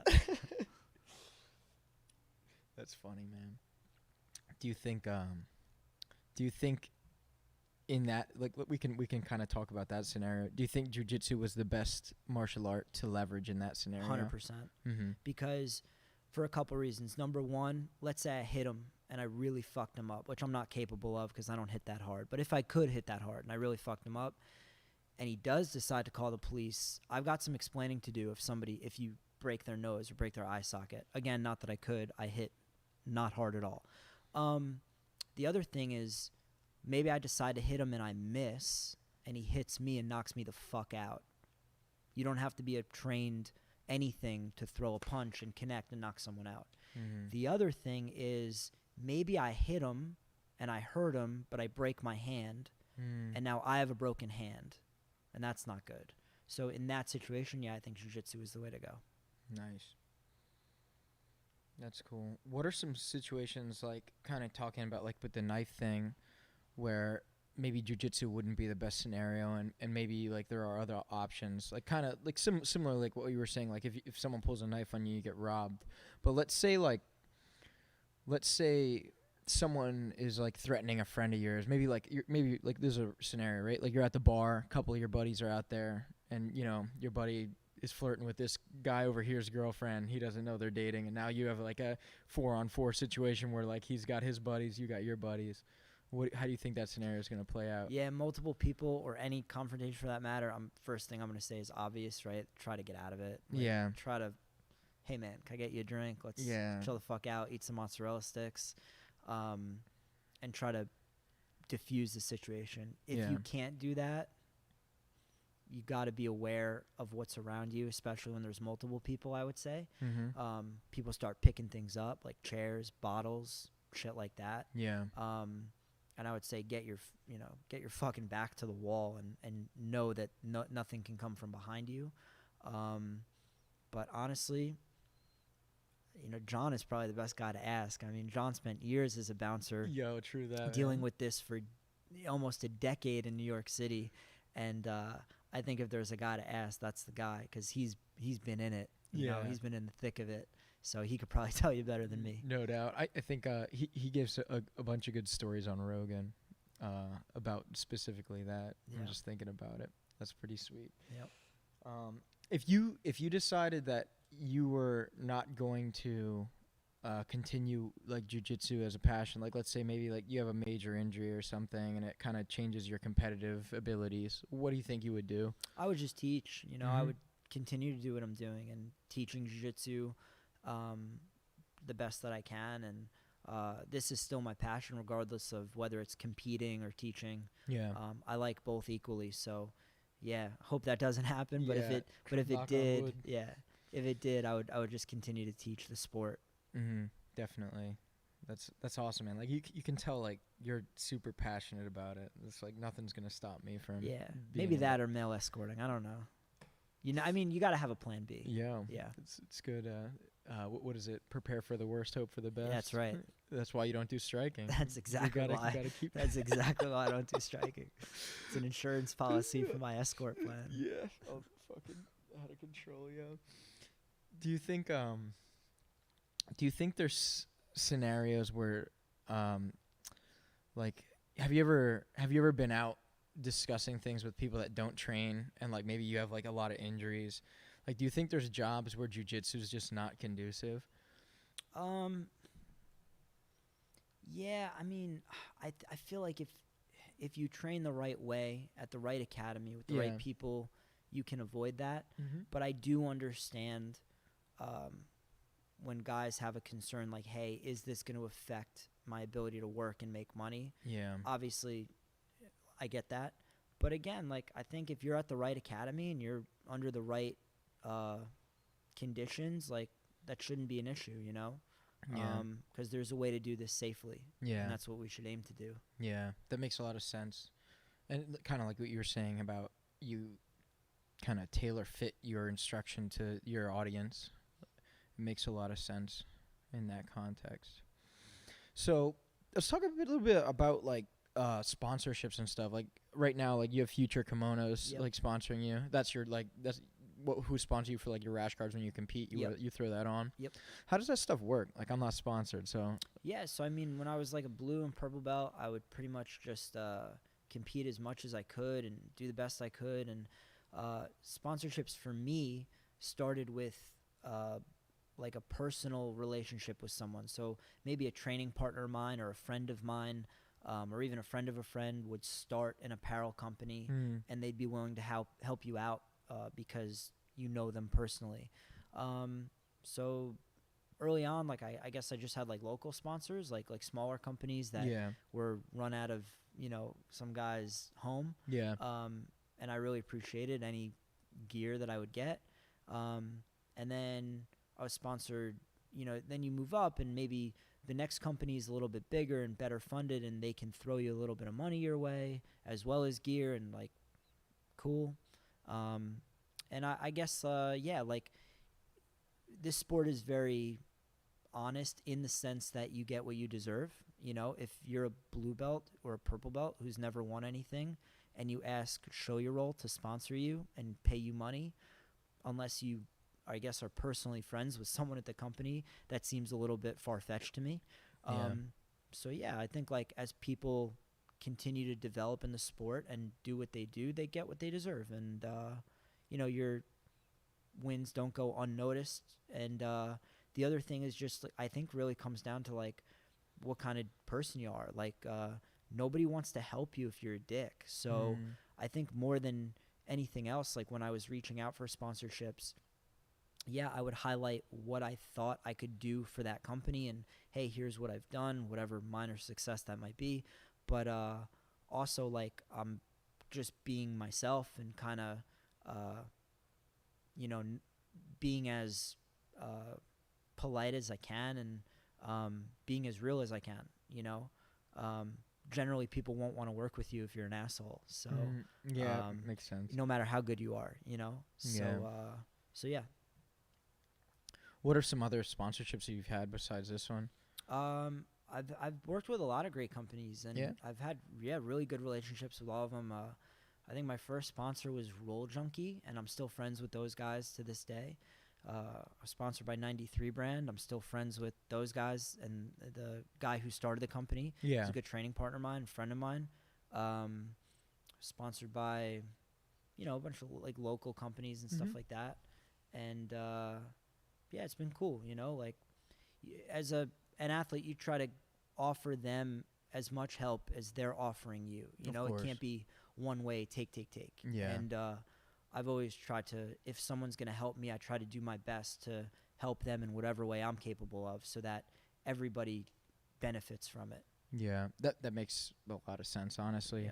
What do you think is more important for sponsorships, like heavy social media presence or good competitive career? It's both. Yeah? Yeah. Do you think it's 50-50, like down the middle? I don't know. I couldn't mark it with a percentage, to be honest, but I think like, maybe it varies from company to company. Yeah, it might vary from company to company based on what they want and based on who you are. I think that if you win everything there is to win, but you're unwilling to play the game, companies don't have a whole lot of vested interest in you, because you don't do anything for them if you're not promoting their product. Yeah. At the same time, if you're super active on social media and you're super dedicated to that field, but you never win anything, people might not give a fuck about you. So that also would not entice them to help you out a whole lot. So I think it's a healthy balance, you know. I think they want to see guys that are good, competing a lot. Winning helps. Winning the right way, you know, not advantage fucking their way to wins, but, like, it helps if you have a company's rash guard on and you're strangling people and leg locking people. And then obviously also willing to promote them through your social media. And yeah, I would say it's a good balance. Yeah. So what do you think is your favorite rule set to compete under? I really like the 80cc rules, to be honest. I think it's cool that they do, like, for the trials, you know, first, and for the world championships, first half points, first half sub only, second half points. I really also like EBI. I think it has made jiu-jitsu develop in a positive way, because it's made people become very, very good at attacking submissions and very good at defending them. And there's good and bad about every rule set, but I try to look at, hey, what is this rule set going to help me develop in my game, and take it as a positive. But yeah, I mean, I like the Kasai rules. I like, I like it all. I think they're all good for helping develop a different tool in your game. That makes sense. What do you think about IBJJF legalizing the heel hooks? Fucking love it. Yeah. I fucking love it. Thank you, guys. About time. Yeah. No. Again, I think there was value in the old IBJJF system as well, though. You know, I'm not saying that because they legalized heel hooks, it means I hated the other. I think there was benefit to the other one, the other rule set. I think you see a lot of strong positional players get developed from that rule set. On the other end, you also see a lot of guys stalling and have an inability to actually submit people. Now, hopefully, we get the best of both worlds. Yeah. We'll see. There's no way to know until we know. But, yeah, I'll be in the IBJJF 2021. Yeah. Let's go. Fuck yeah, dude. What do you think about some of these comps that allow heel hooks in the gi? Yeah, that I'm actually not as thrilled about. Why? Well, because I did compete in the gi for a long time. And what made you kind of stop? It was more just like I was just getting more opportunities to compete no gi. And then I found that also that I just liked it more. And there's like more money in no gi. Yeah, right? and there was more money in it, and the sport was kind of going in a direction that like you could do this. You can have an easier time, I feel like, doing it for a living as a no gi competitor than a gi competitor, because like you said, like there aren't a whole lot of, you know, high promotion gi events as compared to no gi events. I mean, that's not to say there aren't any. Like I love the Spider Invitational. I think that's a sick event. Yeah. I always like watching that. But think about watch any big jiu-jitsu show nowadays. Fight to Win, the main card, right? Kasai, obviously ADCC. Most of it is, if not all of it, is no gi.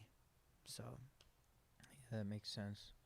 So kind of with the context, back to the question about like the heel hooks and gi. Oh yeah, so I competed in the gi for a long time, and I just feel like there's just not a place for it in the gi, and I always felt like grappling rule sets that didn't allow heel hooks no gi were missing something, but I just never felt that way in the gi. I almost view them almost as two different sports, so it's okay that there's two different rules and what you can do and not do, because they're not the same thing. Yeah. And anybody that tells you they are obviously hasn't competed at the highest level in both or even one, because they're not the same thing. Yeah. I got some friends that train in the gi that are really high level competitors in the gi. I'm telling you, it ain't the same thing as when we train no gi. Yeah. So definitely, it's a completely different animal. Like I'm a blue belt, and I can tell you that. I think a lot of people. This is a controversial thing with. You get a different answer from any guy, I think. But what do you think is more practical for the real world, gi or no gi for self-defense? they're both good. Yeah. They're both good. Anybody that thinks that somebody who primarily trains and competes in the gi is not going to be able to defend themselves against some dude that assaults them is wildly incorrect. I assure you, if Levi Jones, right, the kid from Unity, really only does gi, I've never even seen him do no gi. I'm not saying he doesn't, I'm just saying he's primarily gi guy, right? You're going to tell me if some guy tries to fuck him up that he's not going to be able to defend himself? Dude, he's going to hospitalize anybody he wants to. Are you kidding me? You know what I mean? Definitely, like, dude. That's insane. If you're trained in any grappling, whether it's judo, jiu-jitsu, gi, no gi, sambo, wrestling, and somebody tries to put their hands on you, you'll probably be fine. Yeah. That makes sense. What do you think is the most valuable like takedown art, like between judo and wrestling? I think they both have great value, and some of my favorite athletes to watch blend the two really well. Like I'm a huge fan of Justin Flores. He's a just D1 wrestler, and he's also a judo black belt. And man, that guy's so effective because he has the best of both worlds. Yeah. There's also a guy named, I can't recall his name, but he wrestled for Jason Morris. He wrestled for Syracuse, and he's another guy, judo black belt, D1 wrestler, and blends the two really well. I think there's value in both, and if you can find a way to fuse them, you're going to get the most out of it. Yeah, that makes sense. What do you think are some sports that are maybe not so obvious that would prepare you well for jiu-jitsu? Like one recently that I heard is like breakdancing is a really good one because you have just really good ability to stand on your head. Yeah, I would have to say like gymnastics, because of the fact that gymnasts I consider to be some of the top athletes in the world across the board. Gymnastics is something that you have to have such good control over your own body in so many different like facets that it just makes you really effective at whatever you're doing. Yeah. So they say, like, if you want a kid to be a specialist in a sport, don't start them in that sport. Start them off with gymnastics and then introduce that sport to them later on, because they'll have a good athletic foundation that whatever they pick up later on, they'll just be better ready for. So I think like gymnasts for sure are incredible athletes. That's cool. That's cool to think about. What about a lot of, like, in my experience, it's like weightlifters that end up starting jiu-jitsu, just because I think maybe majority of my friends coming up were, bodybuilder types. What do you think about guys who are like really strong in jiu-jitsu? Do you think, the adage that like jiu-jitsu's the weak person's martial art, that you can leverage, technique over strength? Do you think that's realistic? Yeah, I mean, I think in the beginning, like, people don't have any technique anyway because they don't know jiu-jitsu yet, so they're going to try to muscle through, like, when they're going live. But strength is never a bad thing to have, Like, look, if I could be stronger than I was right now, obviously I would love that. Yeah. But, I think in the beginning, I almost look at it as, like, a benefit that I didn't come into the sport with physical strength and this big guy. Like, I'm smaller than most of the guys I train with, and I was never like I was athletic, but I'm not like a freak athlete. I'm not like a Nicky Rod, right? Yeah. So I think that was a blessing for me because it made me like have to be technical and have to understand how things work. If you get a guy that's both, that's a tough motherfucker to deal with. A guy that's real strong and knows how things work. Yeah, but brain and brawn. Yeah. That's good shit. What do you, like, obviously you're kind of like a middleweight guy, like around like 150. Yeah. How do you kind of keep longevity in this sport, training with some of like the heavier guys? Like, I know a lot of the guys in the city, like Nicky Rod's a perfect example. Yeah. Gordon, those guys are thick boys. Yeah. Thick with 2 C's. Maybe 3. Maybe 3 or 4. I would say like it takes discipline on both parts. Obviously, when I train with both those guys, like, they're moving in a way that we're both going to get something out of it, and they're not going to hospitalize me, which I greatly appreciate. And yeah, I mean, you got to pick your partners wisely. You got to pick how you move wisely. Etiquette goes 2 ways. Of course. So you got to remember, like, let's say I'm going with Gordon, and I decide I'm going to like spaz out and kick him in the head. Not that I would ever do that.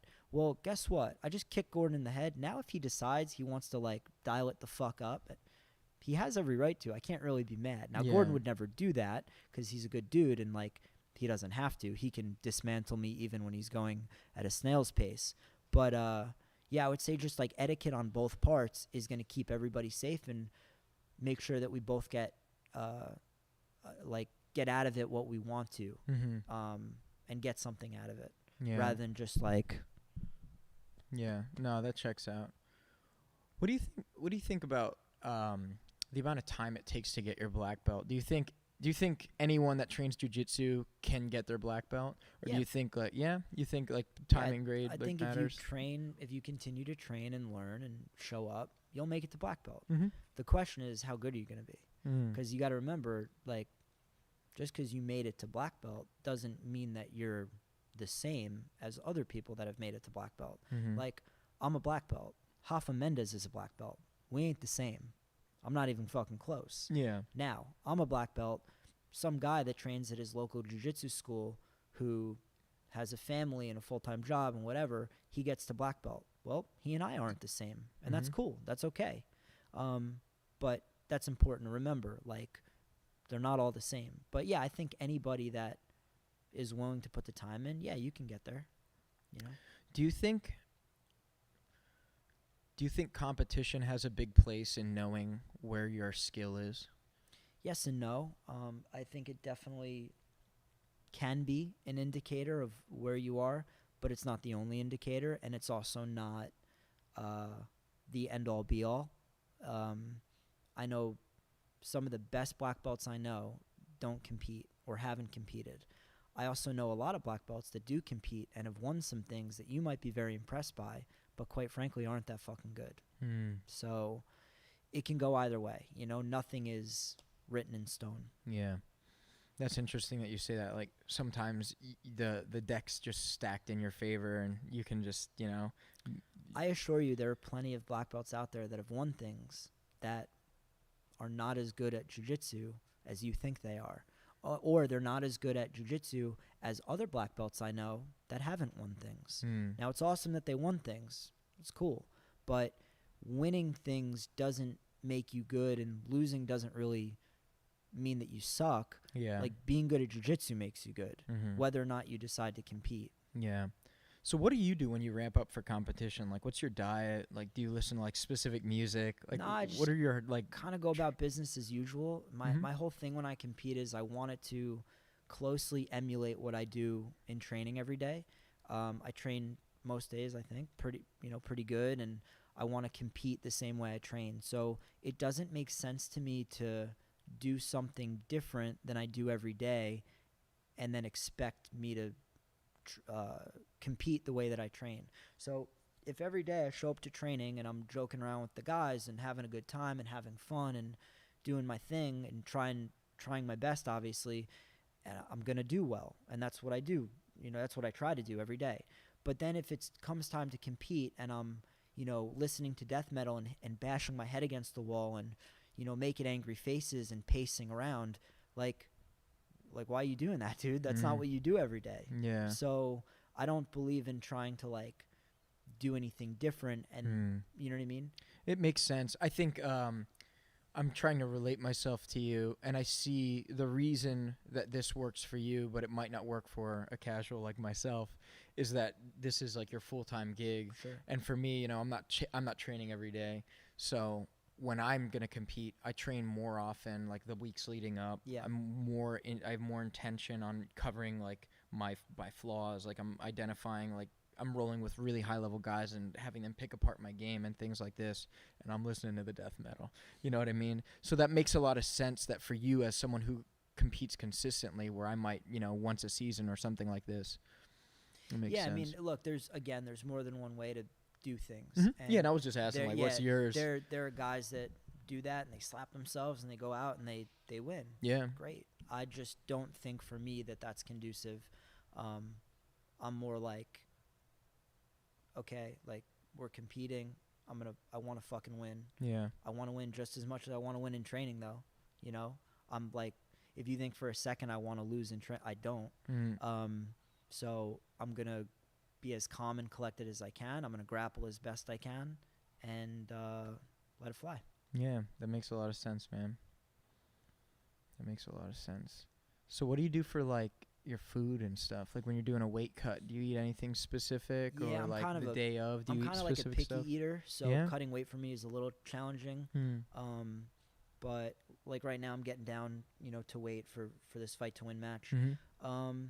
Yeah, I pretty much try to up my water intake a good amount, do about, you know, a gallon a day. Obviously bring the salt down. Yeah. And just eat as clean as I can and manage it in a timely fashion where I come down incrementally rather than dump a whole bunch of weight right before. I know some guys like to do it like that. When I do it like that, I don't feel great, so it's better for me to come down incrementally, so that's what I try to do. That makes sense. Do you eat anything specific, like, the day of? No, I eat whatever I feel like. You know, again, it goes back to that thing we were talking about before, right? Like, Consistent. I eat whatever the fuck I feel like, and then I go train jiu-jitsu.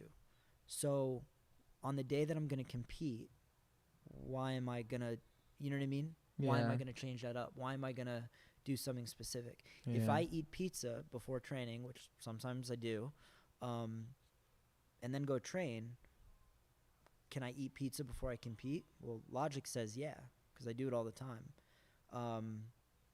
So I eat whatever I feel like.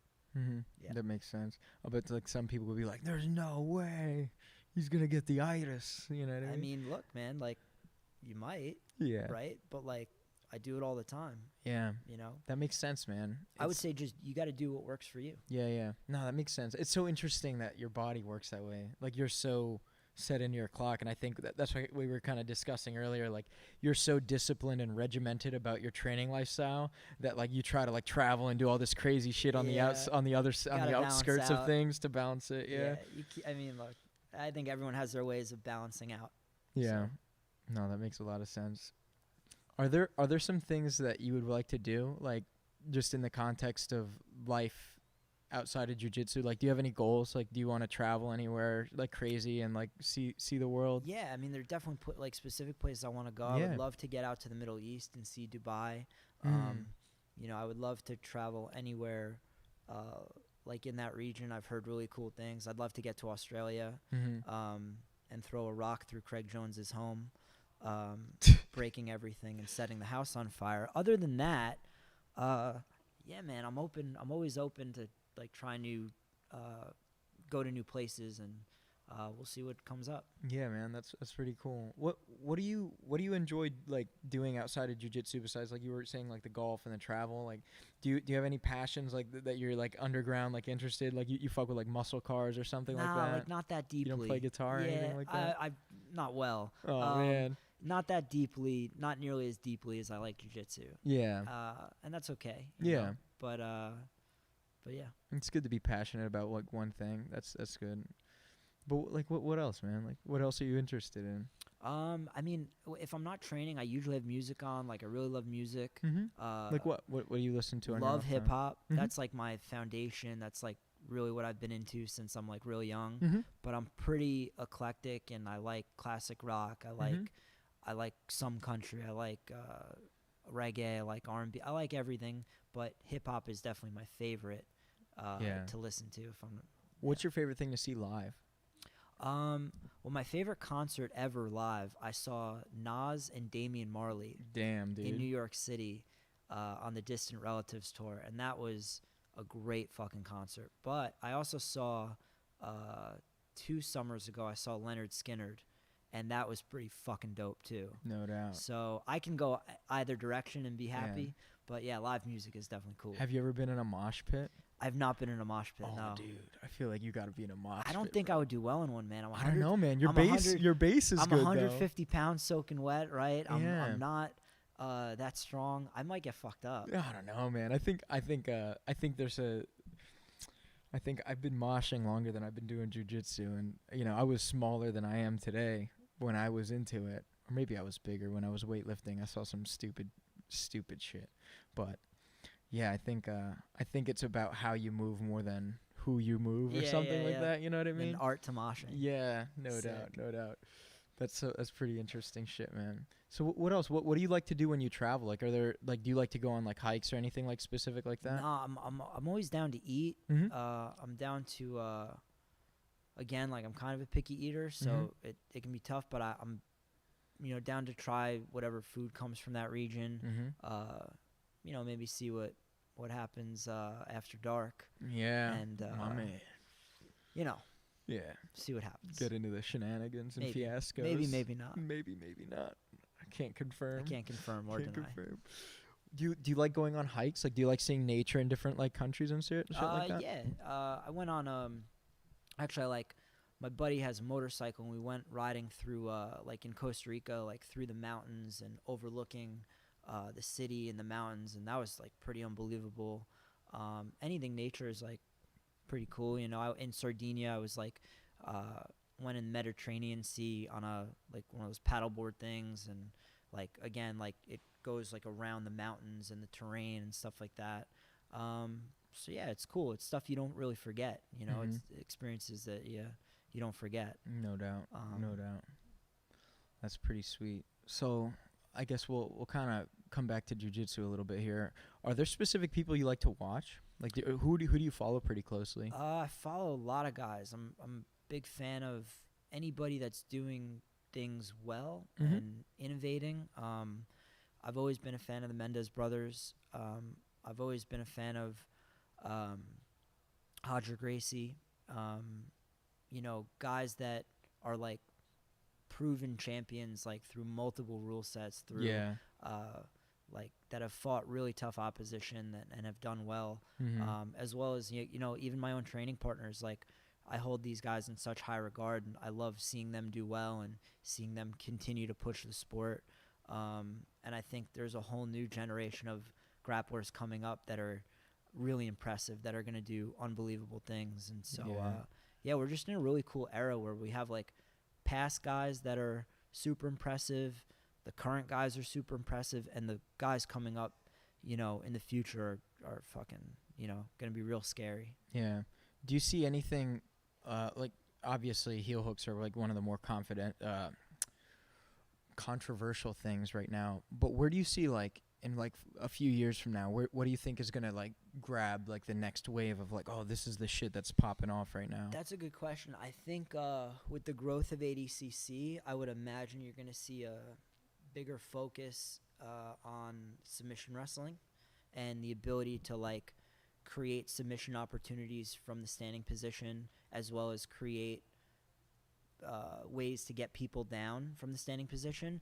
And something that's not quite judo, it's not quite wrestling, because again, there are submissions involved. And I think we're going to see that to continue to develop, and just the overall level of submission wrestling is going to go up a lot, because ADCC is, you know, it's so necessary for ADCC.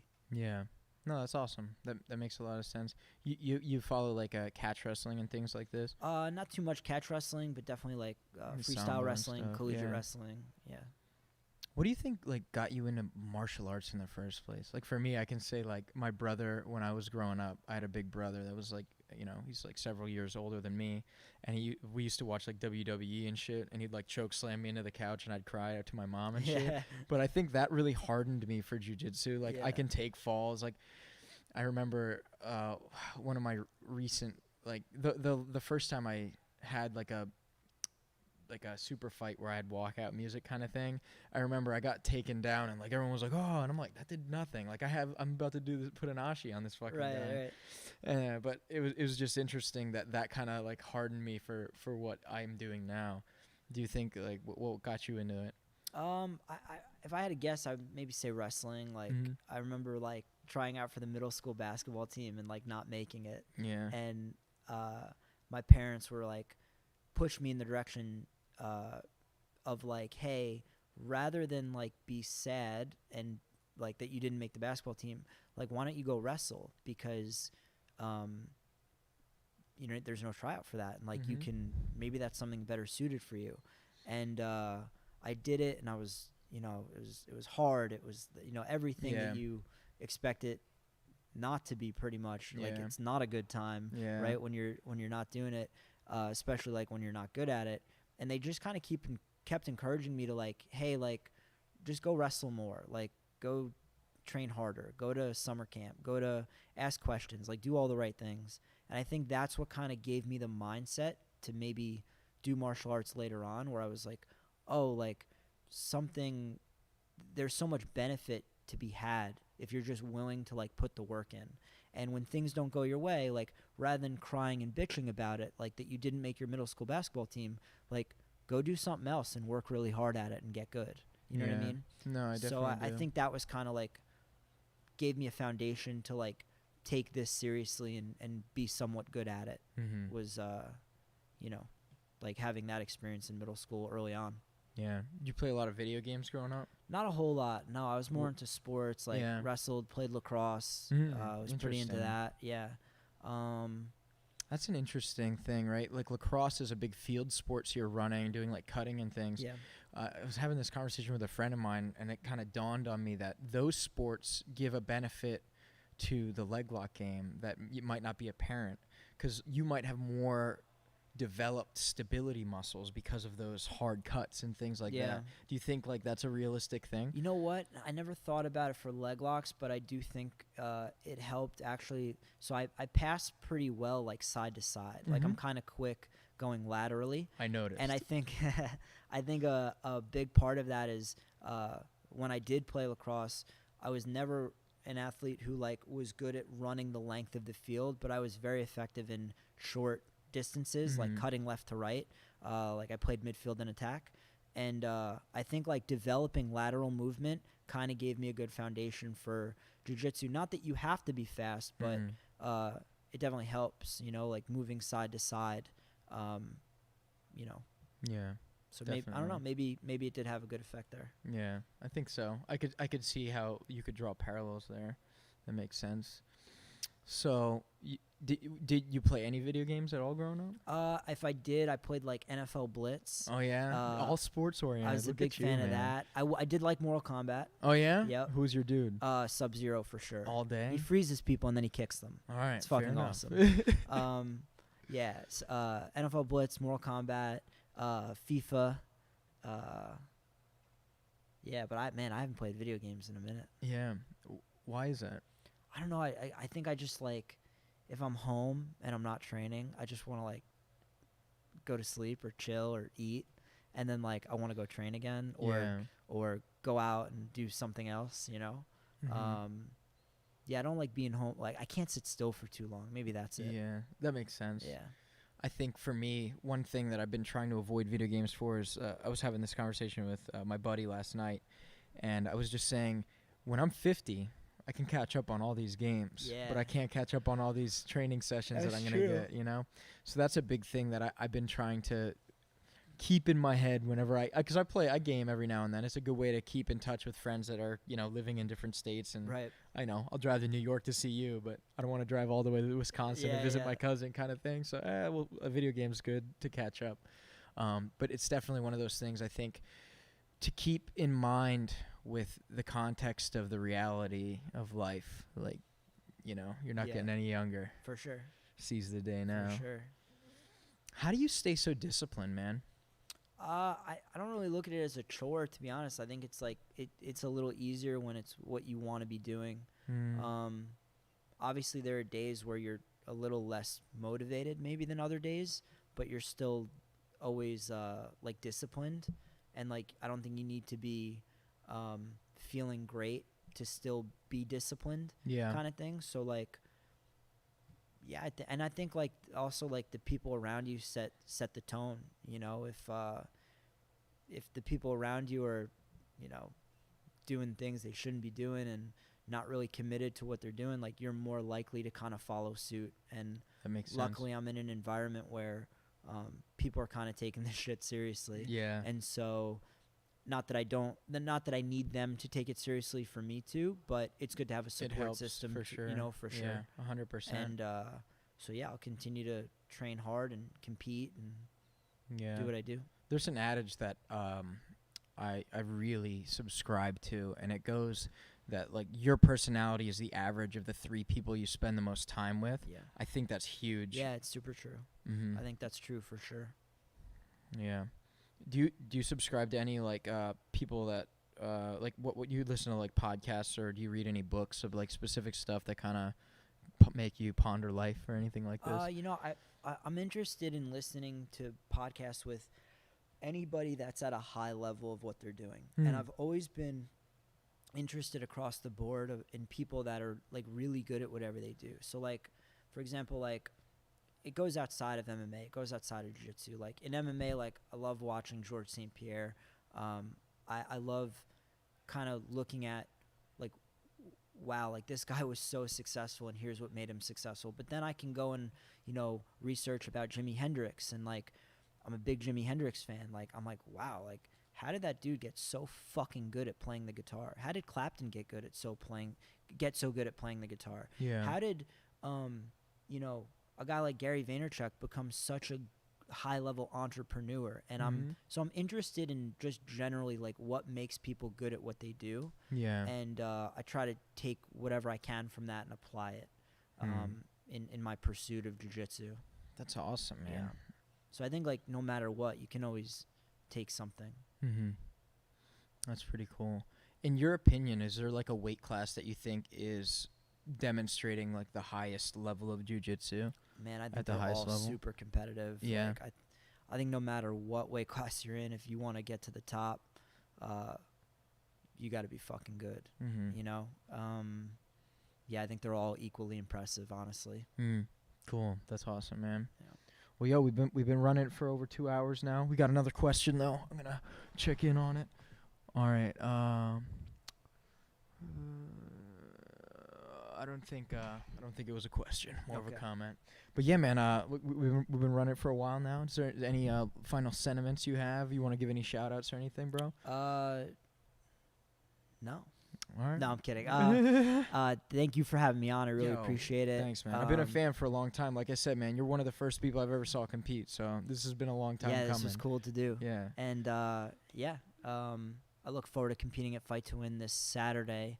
You guys can check that out on Flow Grappling. Where can people get tickets if they want to see it? I think they can get it at fighttowin.com. It's live in Philadelphia at the 2300 Arena. So we're getting is there a way that they can buy them from you? Don't you get credit for that? I think you can use my name in the drop down, like on the website. Awesome. But I don't have any physical tickets. All right, so you guys make sure you do that. You support my mans here. All right. Awesome. But yeah, thanks a lot, brother. Sick.